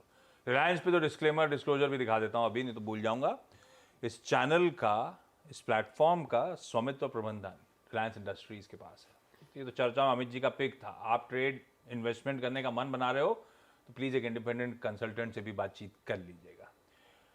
लाइए भाई, मिड कैप फंडा का समय और धर्मेश कांत साहब के पास चला जाए। धर्मेश जी, आज का बढ़िया मिड कैप कौन सा है? आशीष जी, पावर सेक्टर काफी जोर शोर से चल रहा है और गवर्नमेंट ऑफ इंडिया 300 गीगावाट की रिन्यूएबल एनर्जी इंस्टॉल करने वाली, उसके लिए पूरा जोर शोर लगाई हुई है और प्राइवेट सेक्टर और पब्लिक सेक्टर दोनों इसमें पार्टिसिपेट कर रहे हैं। तो मुझे लगता है पावर जनरेशन ट्रांसमिशन के साथ साथ जो इसकी एंसिलरी कंपनीज हैं जो कि इनके इक्विपमेंट सप्लाई करते हैं बना करके, उसमें भी अच्छी खासी तेजी आनी चाहिए। और वहीं से ये स्टॉक पिक रहेगा मिड कैप फंडा का, जो कि हिताची एनर्जी इंडिया लिमिटेड है। बेसिकली एक टर्नअराउंड स्टोरी है मार्जिन के लिहाज से। बिजनेस इनका ठीक ठाक चल रहा था। आने वाले समय में भी मुझे लगता है जो टॉप लाइन अभी 4500 करोड़ का बाई FY26 वो 7700 करोड़ का हो जाएगा। बट इसकी जो ऑपरेटिंग मार्जिन है वो अभी 5% पे है। 2-3% थे, उससे बढ़ के 5% हुए हैं। और ये बाई FY26 ये आपको 10 से 11% के आसपास आ जाएंगे। मैनेजमेंट का मानना FY25 के एंड पे आ जाएगा। और इसके मुख्य कारण है कि सेमीकंडक्टर का शॉर्टेज की कमी जो थी वो प्रॉब्लम दूर हो गया। इनपुट प्राइसेस लो हैं और हाई मार्जिन इनको कॉन्ट्रैक्ट्स मिल रहे हैं।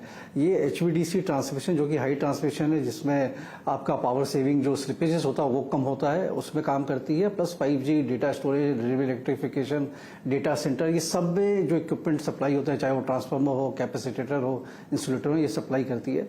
तो 5700 के टारगेट के लिए थोड़े 1 से 1.5 साल का अगर आपका नजरिया है, इसे आप होल्ड करके बाई करके चल सकते हैं। और हम लोग का टारगेट 5700 है बेस्ड ऑन FY26 के अर्निंग्स के लिहाज से। पावर सेक्टर रडार पे रखिए। और रडार पे क्या है, सबके है क्या, जो इंक्रीमेंटल रिफॉर्म्स सरकार के हुए हैं उसको स्ट्रीट हाथों हाथ ले रहा है। चाहे वो स्मार्ट मीटर्स हों, चाहे वो लेट पेमेंट के सरचार्ज हों, चाहे वो fuel and power procurement adjustment, यानी कि ज़्यादा खर्चा हो गया, आपका लागत ज़्यादा हो गई तो आप सरचार्ज के तौर पे पास ऑन करो। ये सब रिफॉर्म्स बहुत अच्छे हैं पावर सेक्टर के लॉन्ग टर्म के लिहाज से।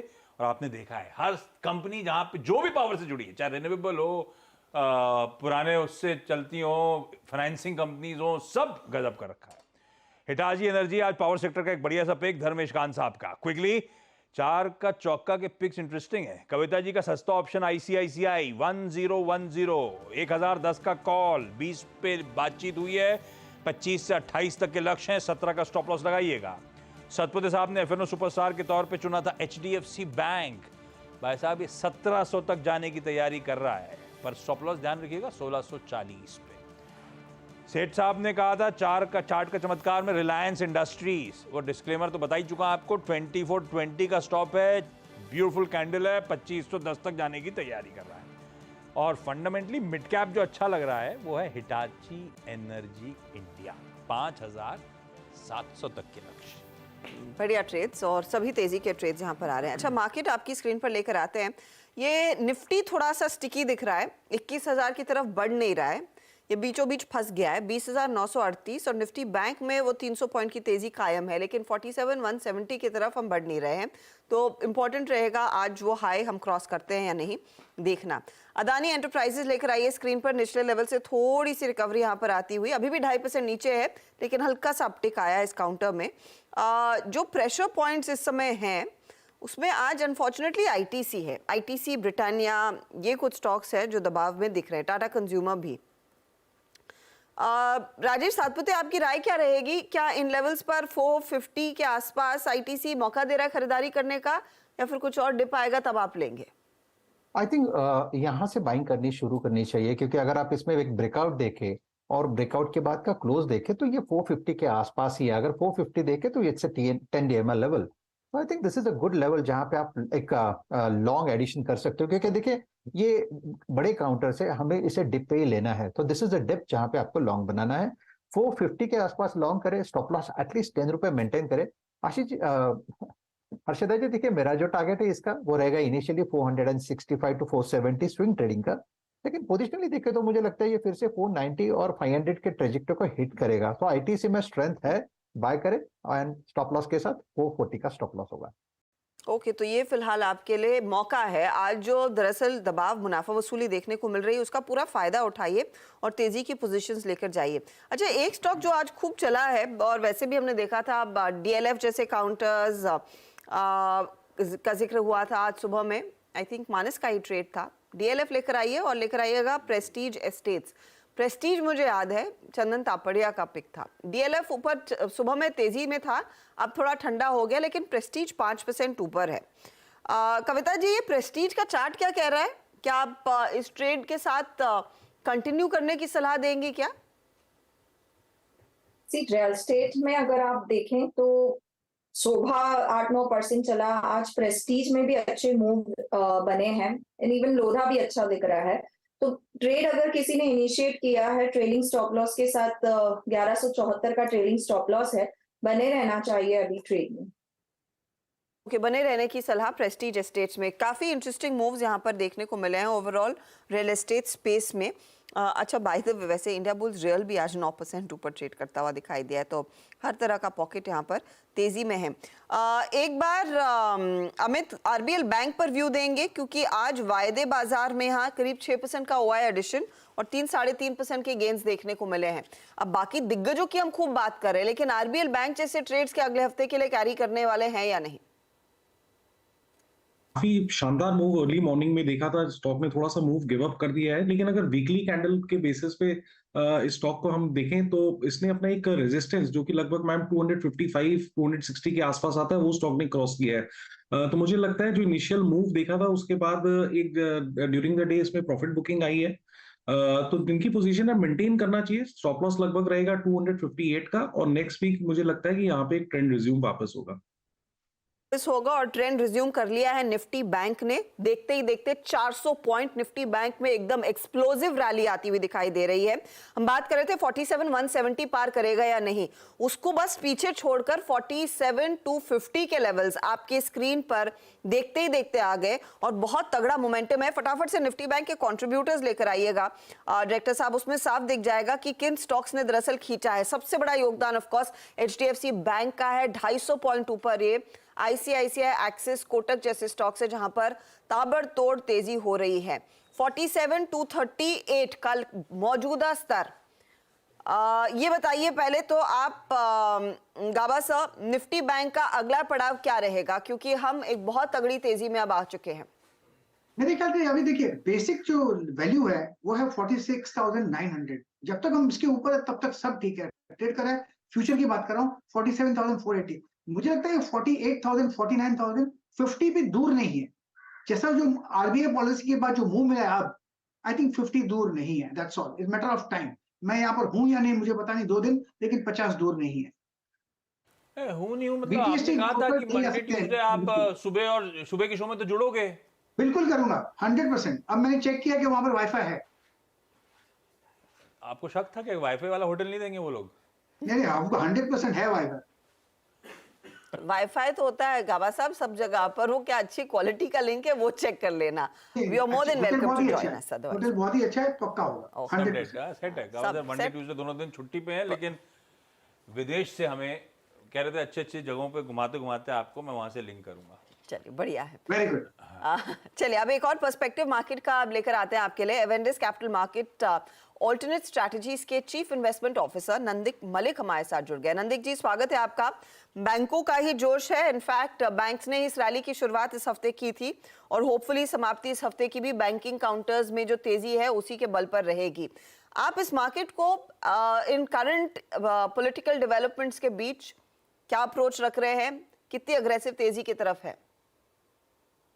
देखिए जैसा आपने कहा कि बैंक निफ्टी इस मंथ फर्स्ट 10-15 डेज काफी अच्छा रैली करा है।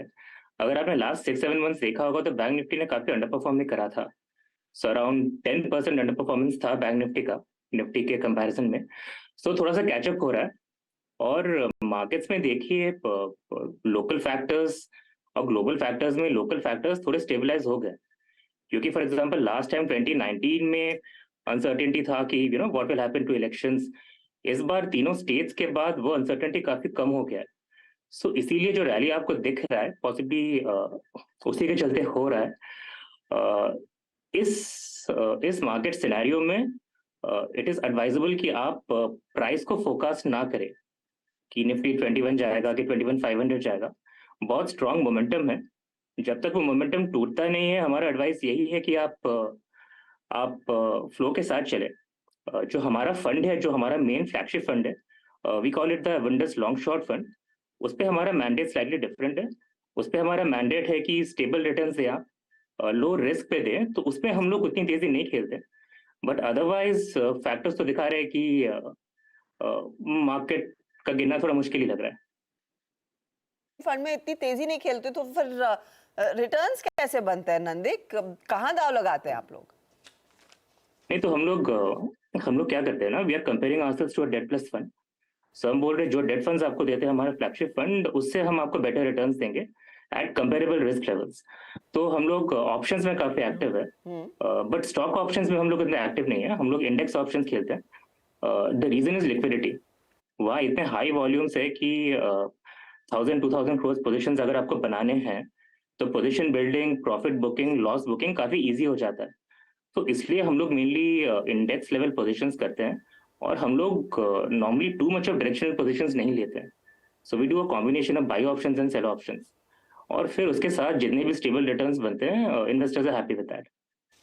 अच्छा, तो फिर मेरे को ये बताइए, फिर निफ्टी बैंक का भी ट्रेड आप लेते होंगे, तो निफ्टी बैंक में आप किस तरह के ऑप्शंस पर इस समय फोकस कर रहे हैं जो मोमेंटम देखा गया है? दो तरीके हैं, या तो आप फ्यूचर से लॉन्ग हो जाओ अगर आपको डेरिवेटिव्स में पोजीशंस बनाने हैं, या अगर आपको लॉन्ग करना है तो आप पुट बेच सकते हो, आप कॉल खरीद सकते हो। At this point of time हमें लग रहा है कि पुट के प्रीमियम्स थोड़े लो है। So what we do is हम लोग थोड़े पुट्स बेचते हैं और वो रिस्क कवर करने के लिए हम लोग थोड़े दूर के पुट्स खरीद लेते हैं। सो फॉर एग्जांपल अभी अगर बैंक निफ्टी 47,250 होएगा तो पॉसिबली 47,000 पुट्स हमने थोड़ा बेच दिया, थोड़ा 46,500 खरीद लिया, थोड़े ऊपर के कॉल्स बेच दिए, थोड़े ऊपर के कॉल्स खरीद लिए, और इस तरह से थोड़ा स्टेबल पोर्टफोलियो बनाते हैं।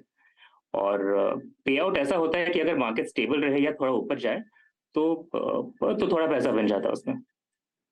आप कह तो रहे हो थोड़ा पैसा, बट आई एम श्योर पैसा खूब बन जाता होगा आपका। नंदिक, फिर कोई सेक्टोरल स्टांस नहीं लेते क्या आप लोग? हम लेना चाहते हैं, but because we are large player, हम लोग फंसना नहीं चाहते हैं, क्योंकि कभी कभी क्या होता है ना, मोमेंटम बहुत ही फास्ट आपका अगेंस्ट भी चले जाता है।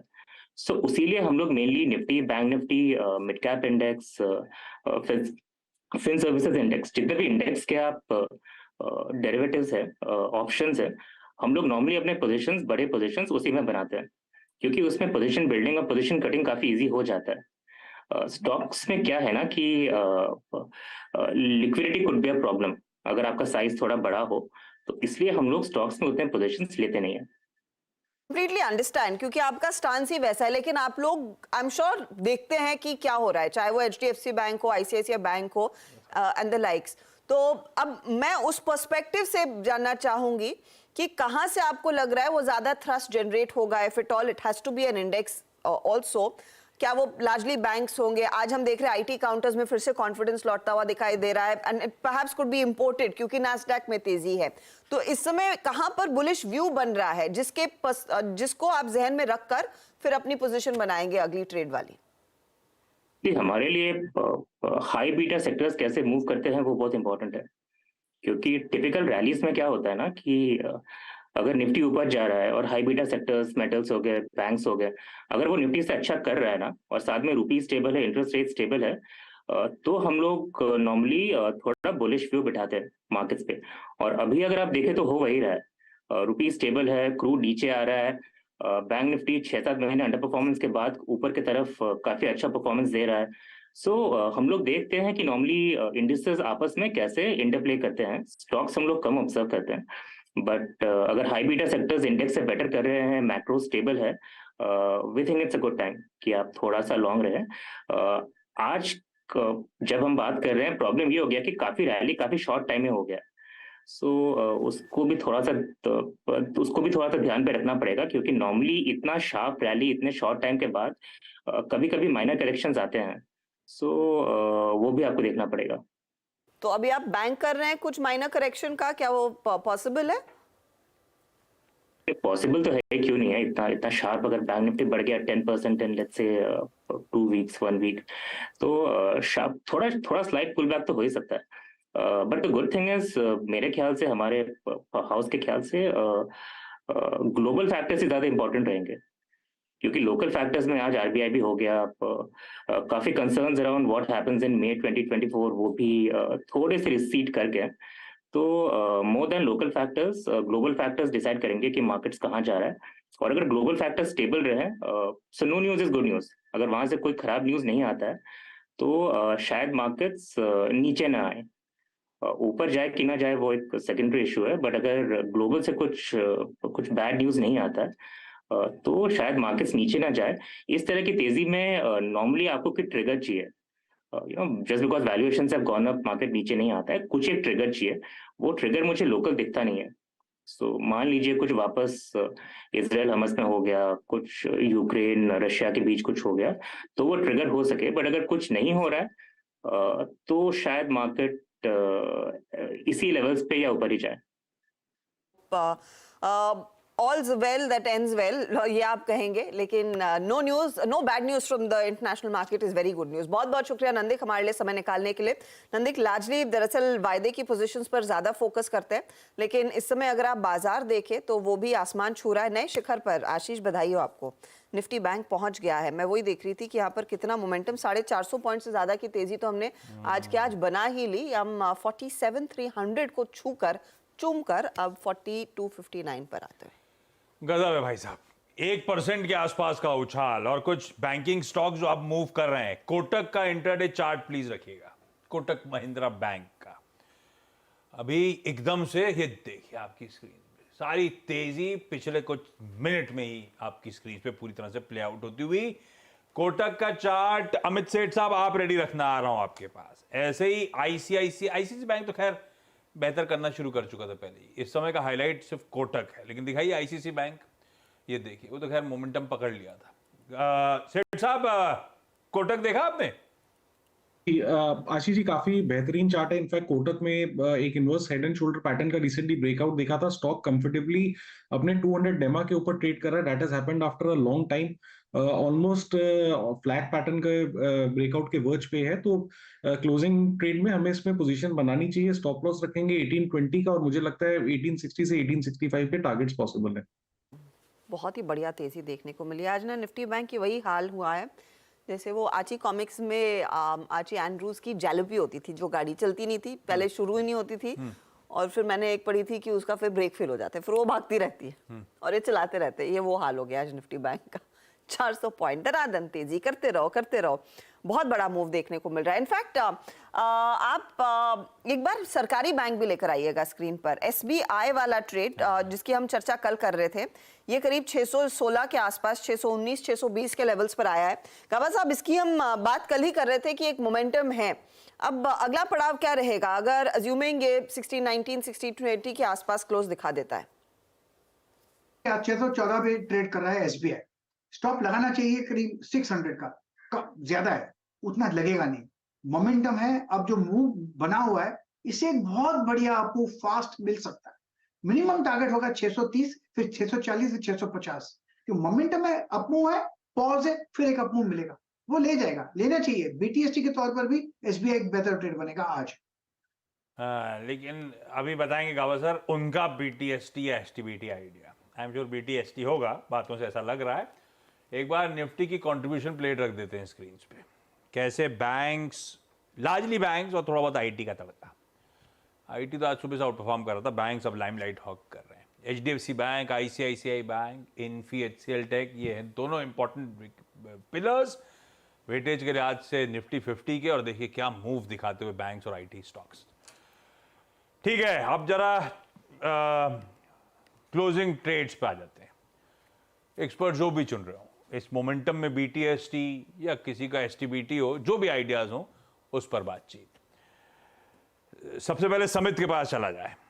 समित, क्या डिसाइड किया? देखिए लॉन्ग साइड तो मैं एलटीआई में एंट्री यहाँ पे सजेस्ट किया हुआ है। तो यहाँ पे एक मिक्स्ड भी हमें लग रहा है कि कुछ स्पेसेस में हमें थोड़ी प्रॉफिट बुकिंग दिख रही है। तो ऑटो स्पेस में हमें लग रहा है कि एक अच्छे रनअप के बाद थोड़ा यहाँ पे पॉज आ रहा है, और उसमें एमएनएम इनफैक्ट महिंद्रा एंड महिंद्रा की बात करें तो ये स्टॉक लास्ट 2 दिनों से थोड़ा हायर लेवल पे थोड़ा एक सेलिंग प्रेशर दिखा रहा है, और आज थोड़ा इसमें वीकनेस है। फ्राइडे एक्सपोनेंशियल मूविंग एवरेज के नीचे ये क्लोज यहाँ पे दिखा रहा है काफी दिनों के बाद। तो हमें लगता है कि इसमें एक शॉर्ट पोजीशन ली जा सकती है, बट स्ट्रिक्ट स्टॉप लॉस होगा 1692 का। और अगर ये प्रॉफिट बुकिंग और थोड़ी एक्सटेंड होती है तो लगभग 1625 के लेवल्स इसमें 1-2 दिनों में दिख सकते हैं। ओके, तो एमएनएम में एक मौका, और एमएनएम इनफैक्ट चला है इस हफ्ते में, बीच बीच में इसमें खरीदारी आई है। आज ऑफ कोर्स थोड़ा सा फोकस शिफ्ट हुआ, एक्सेस शिफ्ट हुआ है बैंकों और टेक्नोलॉजी काउंटर्स की तरफ, तो थोड़ा इसने से विराम लिया, वरना मोमेंटम तो काफी डिसेंट है। कविता जी बताइए आपका ट्रेड। या सो आई काउंटर मेरी रडार पर आ रहा है। इन्फोसिस जो हमने आपके साथ शो की शुरुआत में शेयर किया था, उसी का 1480 का कॉल लेकर जा सकते हैं। 38 के लेवल्स पर है, मुझे लगता है 45 55 के लेवल्स के लिए इनफी का कॉल लेकर जाएं। स्टॉप लॉस मेंटेन करना चाहिए 33 का।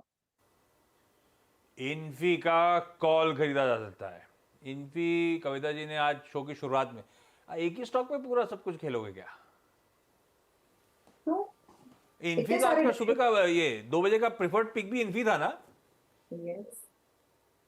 फिर आईसीआईसीआई दिया ना, आई रडार पर आ रहा है, पता नहीं। अच्छा, आई है, बीच में आईसीसी बैंक था। अच्छा ठीक है। सतपति साहब, क्या करना है, क्या ले जाना है? आशीष जी देखिए, नजर पे है चोला फाइनेंस। अगर आप इसका स्ट्रक्चर देखें तो एक बेहतरीन स्ट्रक्चर है। ये अपने कन्फ्लुएंस ऑफ सपोर्ट पे खड़ा है, और ये सपोर्ट का जो इसका जोन है जहाँ पे 10, 20, 50, 100 डीएमएज आते हैं, ये जोन है करीबन 1150, 1140, 1170 पे ये ट्रेड हो रहा है। तो इसी लेवल से ये पलटा है। तो देखिए चार्ट देख के लगता है कि ये कम से कम जाएगा 1210 तक। तो चोला फाइनेंस बाय करे, स्टॉप लॉस होगा 1150 का। छोला इन्वेस्ट, ये है भाई सतपुते साहब का आइडिया। बढ़िया मूव, 2.5% का उछाल हाईस पे बढ़ रहा है, खरीदारी करने का मन बनाया जा सकता है। दिखाइए गाभासर को स्क्रीन पे। गाभासर, एविएशन, कुछ होटल, ऐसा कुछ रडार पे छुट्टी के मूड के फोकस हो रहा है या कुछ और है? यूएसएल यूबीएल भी हो सकता है, ऐसा क्या है? नहीं वो नहीं, ऐसा है कि सुबह मैंने एक स्टॉक किया था क्विक सिंगल में, टारगेट था 1360, स्टॉक का नाम था HCL टेक, वो अचीव हो चुका। लेकिन जब देखता हूँ अब ट्रेड कर रहा है 1366 पर, टारगेट तो अचीव हो गया, लेकिन अब भी तेजी, अब तो एक ब्रेकआउट मिला है। अब मेरे ख्याल से स्टॉप होना चाहिए 1360 का, बस इसको पुल अप करना चाहिए, टारगेट 1400 का होगा, 1390 to 1400 मिलना चाहिए। HCL टेक में तेजी है, बिल्कुल अच्छा मोमेंटम है। HCL टेक्नोलॉजीज, ये है खरीदारी करने का आइडिया। अमित जी से भी जान लिया जाए उनका जाते जाते एक बढ़िया वाला ट्रेड। अमित जी, BTST है? आशीष जी, मैं SBI लेके जाऊंगा, बहुत अच्छे से ये अपना ब्रेकआउट होल्ड कर रहा है पिछले 3 दिनों से, और आज की कैंडल अच्छी खासी बुलिश है, ऑलमोस्ट डेज हाई पे बंद हो रही है। 614 का प्राइस है, टारगेट्स लगभग 625 से 630 के रहेंगे, और स्टॉप लॉस रहेगा 606 रुपए का। सब खरीदारी करने के कॉल। एक M&M समिट की तरफ से ऑटो शायद थोड़े से पॉज मोड में जाए, इसीलिए एक सेल साइड के आइडिया महिंद्रा एंड महिंद्रा पे 1625 के लक्ष्य के लिए। कविता जी ने इन्फोसिस चुना, खरीदारी करने का कॉल था। इस समय इन्फोसिस का ऑप्शन राइट करने की बात करी गई 1480 का। सतपुते साहब ने चोला इन्वेस्ट की बात करी, दिन के हाइस पे मूव कर गया है, 1210 के लक्ष्य के लिए अप्रोच करिएगा, 1150 का स्टॉप लॉस है। गाभासर ने HCL टेक्नोलॉजीज की बात करी है, खरीदारी करनी है यहां पर 1360 का लगाइए स्टॉप, 1400 की कर रहा है तैयारी, एक स्ट्रिक्ट स्टॉप लॉस और बढ़िया अपसाइड शायद डिलीवर कर जाए। और अमित जी अभी भी कह रहे हैं ले जाने का मन तो स्टेट बैंक ऑफ इंडिया में है, बढ़िया मूव्स डिलीवर। आज वैसे याद रखिएगा, सुबह सुबह जो ब्रोकरेजेस हाईलाइट करी थी CNBC आवाज पे, उसमें SBI के मेरे ख्याल से 720 के टारगेट्स और HDFC बैंक के 2100 प्लस के लक्ष्य। दोनों HDFC बैंक SBI आज के ट्रेडिंग सेशन में वैसे बढ़िया कर रहे हैं। खैर, RBI ने डिसअपॉइंट नहीं करा, उसका भी फायदा बैंकिंग एज अ स्पेस को और मार्केट्स इन जनरल सबको मिलता हुआ। अच्छा, एक काम करा जाए, कुछ और स्टॉक्स मार्क करेंगे, लेकिन पहले हफ्ते का, प्रशांत जी जुड़ गए डायरेक्टर साहब, हफ्ते का आखिरी ट्रेडिंग सेशन। तो इस हफ्ते जो बढ़िया सा मुकाबला हुआ था उसके फाइनल रिटर्न्स दिखाने का वक्त। दिखाइए भाई सबके परफॉर्मेंसेस कैसे रहे खिलाड़ी नंबर 1 के। इस हफ्ते मुकाबला था प्रशांत सावंत साहब, रुचित जैन साहब, ब्रिजेश का, और सब ने बढ़िया रिटर्न्स डिलीवर करे। किसी को भी फॉलो करा होता आपने, मार्केट से बेहतर परफॉर्मेंस डिलीवर हो गया होता, आउट परफॉर्मेंस सब कम बढ़िया। पर देखा ही आपने स्क्रीन पे, सावंत साहब ने 23-23.5% के रिटर्न्स दिए, तो इस हफ्ते के खिलाड़ी नंबर 1 बन गए हैं। स्टॉक्स जो थे उसमें कोई फैक्ट, कोई अदानी टोटल, कोई MCX, कोई GSFC, कोई RBL बैंक, 3 से लेकर 8.5% तक के रिटर्न्स इन स्टॉक्स ने डिलीवर करके दिए। सावंत साहब, क्या बात है, निफ्टी पे बढ़िया स्ट्रेटेजी, 850 से घूमे तो घूमे ही चले जा रहे हैं, स्टॉक स्पेसिफिक तड़का बढ़िया रहा। ये हफ्ता अच्छा गया क्या आपके और आपके क्लाइंट्स के लिए? जी धन्यवाद आशीष जी, बिल्कुल जो लेवल्स फॉलो कर रहा था, जो पोस्ट मार्केट का एनालिसिस कर रहा हूँ, वो काफी अच्छे से वर्कआउट हो रहा है, तो लग रहा है अच्छा चल रहा है। तो मतलब पोस्ट मार्केट आपने समय ज्यादा देना शुरू कर दिया, जिम का टाइम कम करा है या इक्वल रखा है, ऐसा कुछ टाइम समय नहीं बढ़ाया? जी आशीष जी, जिम हफ्ते में 3 दिन, वो भी अर्ली मॉर्निंग, और जब मॉर्निंग शोज नहीं होते, बाकी शाम को तो टिपिकली 2-2.5 घंटा तो एनालिसिस ही करता हूँ। अच्छा, अब आपकी एनालिसिस क्या कह रही है अगले हफ्ते के लिए प्रशांत? हर्षदा, मैं इसमें बैंक निफ्टी में काफी अच्छी रैली एक्सपेक्ट कर रहा हूँ। इनफैक्ट जो लेवल मैंने कहा था 47,500 फ्यूचर्स में, तो मुझे लग रहा है कि उसके ऊपर हम ट्रेड कर रहे हैं, और ये जो क्लोजिंग है ये सिर्फ डेली नहीं बल्कि वीकली क्लोजिंग है, so it's a very strong statement. अब मुझे लग रहा है हम इसके ऊपर अगर सस्टेन करें तो स्ट्रेट नेक्स्ट जो डोर्स ओपन होते हैं वो 48,000 के लिए होते हैं, तो मुझे लग रहा है बैंक्स काफी स्ट्रॉन्ग है, और ये जो इसका इफेक्ट एक आएगा कास्केडिंग, वो निफ्टी को भी 21,200-250 तक काफी कंफर्टेबली ले जा सकता है। ये बात कि हम फ्यूचर्स में 21,000 के ऊपर और बैंक निफ्टी 47,500 के ऊपर वीकली क्लोज दे रहे हैं, ये एक बहुत बड़ी स्टेटमेंट है और वॉल्यूम बैक्ड है, तो मुझे लग रहा है कोई भी दिक्कत नहीं। एक चीज वापस कहूंगा, शॉर्ट बिल्कुल मत कीजिए ये सोच के कि मार्केट काफी ऊपर आए। अगर आपको पोजीशन नहीं रखनी तो आप बिना पोजीशन के जाओ, बट या तो लॉन्ग रखो या ट्रेड मत करो। ओके और स्टॉक्स जिनमें हमने काफी मोमेंटम देखा, उसमें अदानी ग्रुप कंपनियां थी, उसमें आपने कुछ बैंक्स रखे थे, फर्टिलाइजर कंपनी में जो बम्पर तेजी बनी उसका फायदा आपको मिला, इनमें से कौन सा कैरी करेंगे?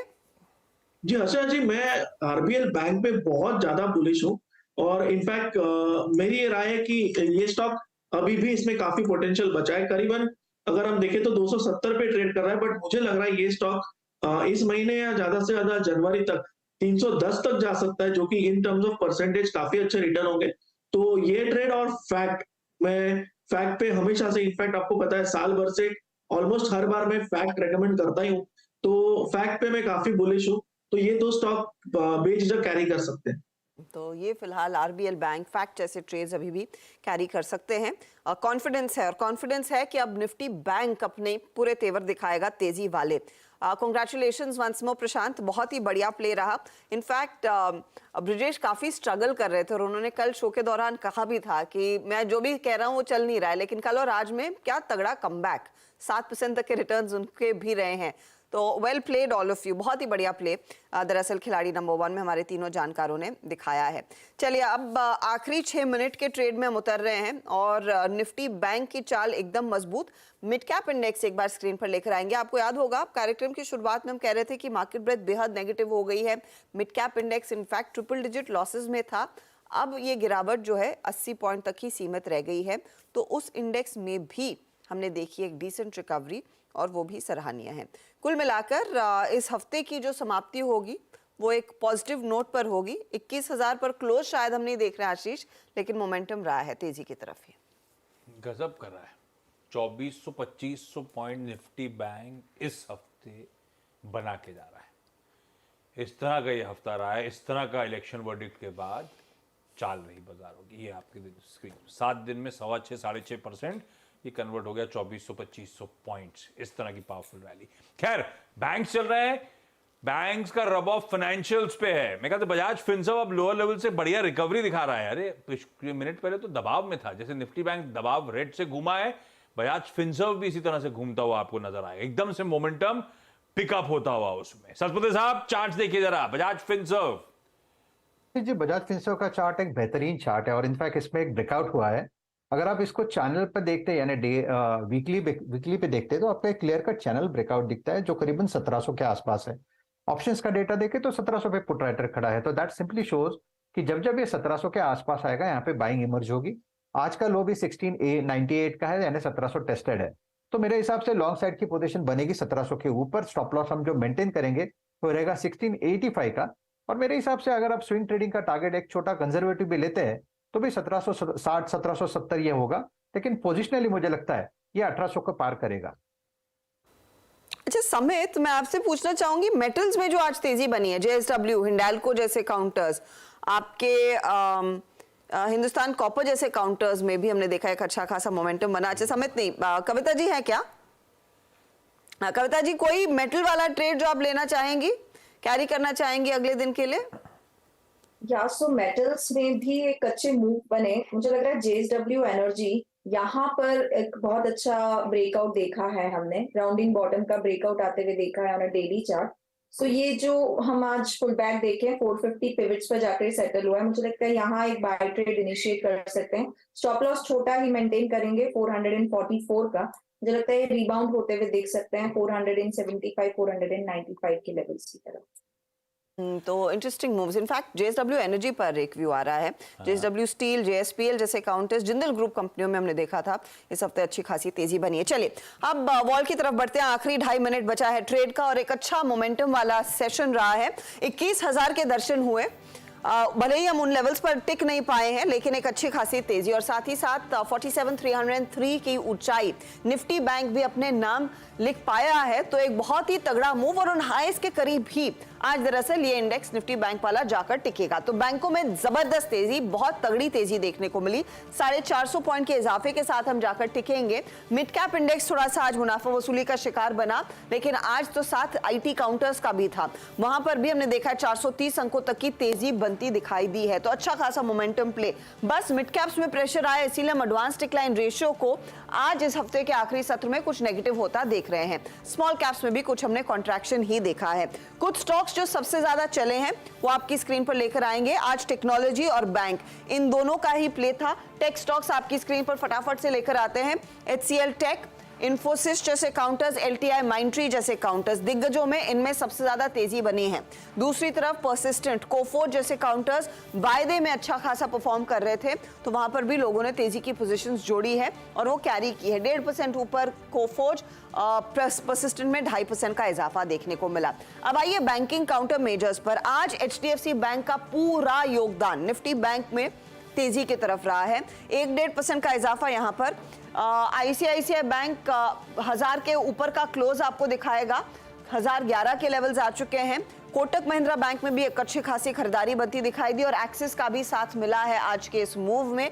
कोटक ने 1% गेन्स दिखा रहा है, 1% से ज्यादा की तेजी एक्सिस में बनती दिखाई दी है। तो ये वो तेजी वाले पॉकेट्स थे।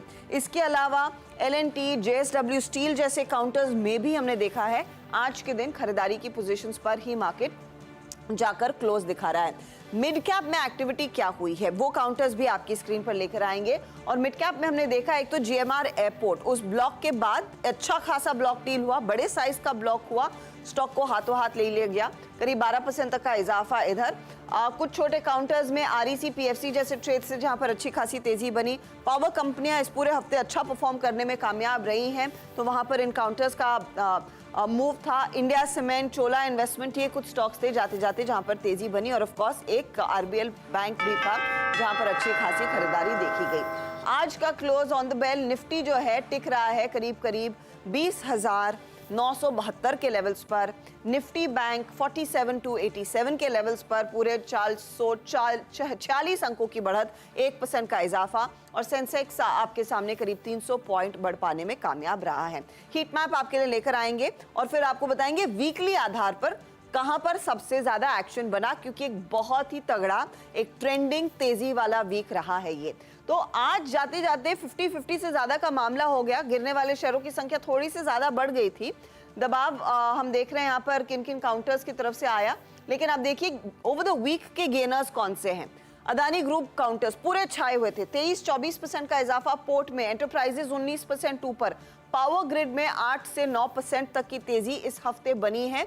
ये तगड़े गेनर्स रहे हैं इस पूरे हफ्ते के। कुछ और स्टॉक्स जो दरअसल इस फहरिस्त में शामिल हैं वो भी आपकी स्क्रीन पर आएंगे, क्योंकि यहाँ पर हमने देखा है SBI, ICICI bank, oil marketing कंपनियों में BPCL जैसे ट्रेड्स में करीब 7% तक का इजाफा बनता दिखाई दिया। ये वो विनिंग आइडियाज रही हैं जिन्होंने आज आपके इस हफ्ते आपके पोर्टफोलियो को और मजबूत किया। मंदी में भारतीय एयरटेल, HUL, डीवीज लैब जैसे काउंटर्स, और वैसे भी हमने देखा डिफेंसिव काउंटर से बाजार थोड़ा सा हट रहा था। हीरो मोटोकॉर्प, अपोलो हॉस्पिटल्स और टाटा स्टील्स थोड़े सॉफ्टर साइड पर जाकर क्लोज दिखाते हुए नजर आए हैं। लेकिन ये एक ट्रेंडिंग हफ्ता रहा है, बहुत जबरदस्त तेजी देखने को मिली है। निफ्टी हो, निफ्टी बैंक हो, धमाकेदार रिटर्न्स। सीधा सौदा का अपडेट हमारे पास आ गया होगा। आशीष और नीरज के बीच का मुकाबला वो भी आपकी स्क्रीन पर अब आ जाएगा। किन स्टॉक्स में सबसे ज्यादा रिटर्न्स बने। तो आशीष का ट्यूब इन्वेस्टमेंट 4.5% भागा, IIFL सिक्योरिटीज में 4% के गेंस, लॉयड मेटल में तेजी रही, 5 स्टार फाइनेंस दबाव में था उस ब्लॉक डील के बाद। नीरज ने क्या आइडेंटिफाई किया? बलरामपुर चीनिया 4% नीचे, त्रिवेणी इंजीनियरिंग और द्वारिकेश शुगर भी इन्होंने शॉर्ट साइड पर ही रखे थे, 3% नीचे। और HBL पावर सिस्टम्स में हमने देखा करीब 3-3.5% तक का इजाफा रहा। 3 अच्छा रिटर्न बनाया इन्होंने। पर आज चीनी वोलेटाइल था, लेकिन आज सुबह कॉल लिया था उसने, बेचने का मन बनाइएगा, या लाल में रखा था और बाकी प्रेशर माउंट होता हुआ। चलिए भाई, इस नोट पर इस शो को समेटा जाए। वीकेंड एंजॉय करिए आप सब लोग। अब आपसे मुलाकात होगी मंडे सुबह 6:57 पर। बहुत इंटरेस्टिंग वीक होगा। कई सारे आज शाम के डेवलपमेंट पे रिएक्ट कर रहे होंगे, और जैसे इस बार क्रेडिट पॉलिसी रडार पे थी हमारी, US की फेड पॉलिसी अगले हफ्ते हाईलाइट हॉक करेगी। खैर अभी वीकेंड एंजॉय करते हैं, मंडे सुबह सबकी तैयारी करेंगे। आप वीकेंड एंजॉय करिए, साथ साथ सिंधी सिवास के साथ बने रहिए। ब्रेक के उस पार भी सिंधी सिवास की बढ़िया सी प्रोग्रामिंग कंटिन्यू करेगी।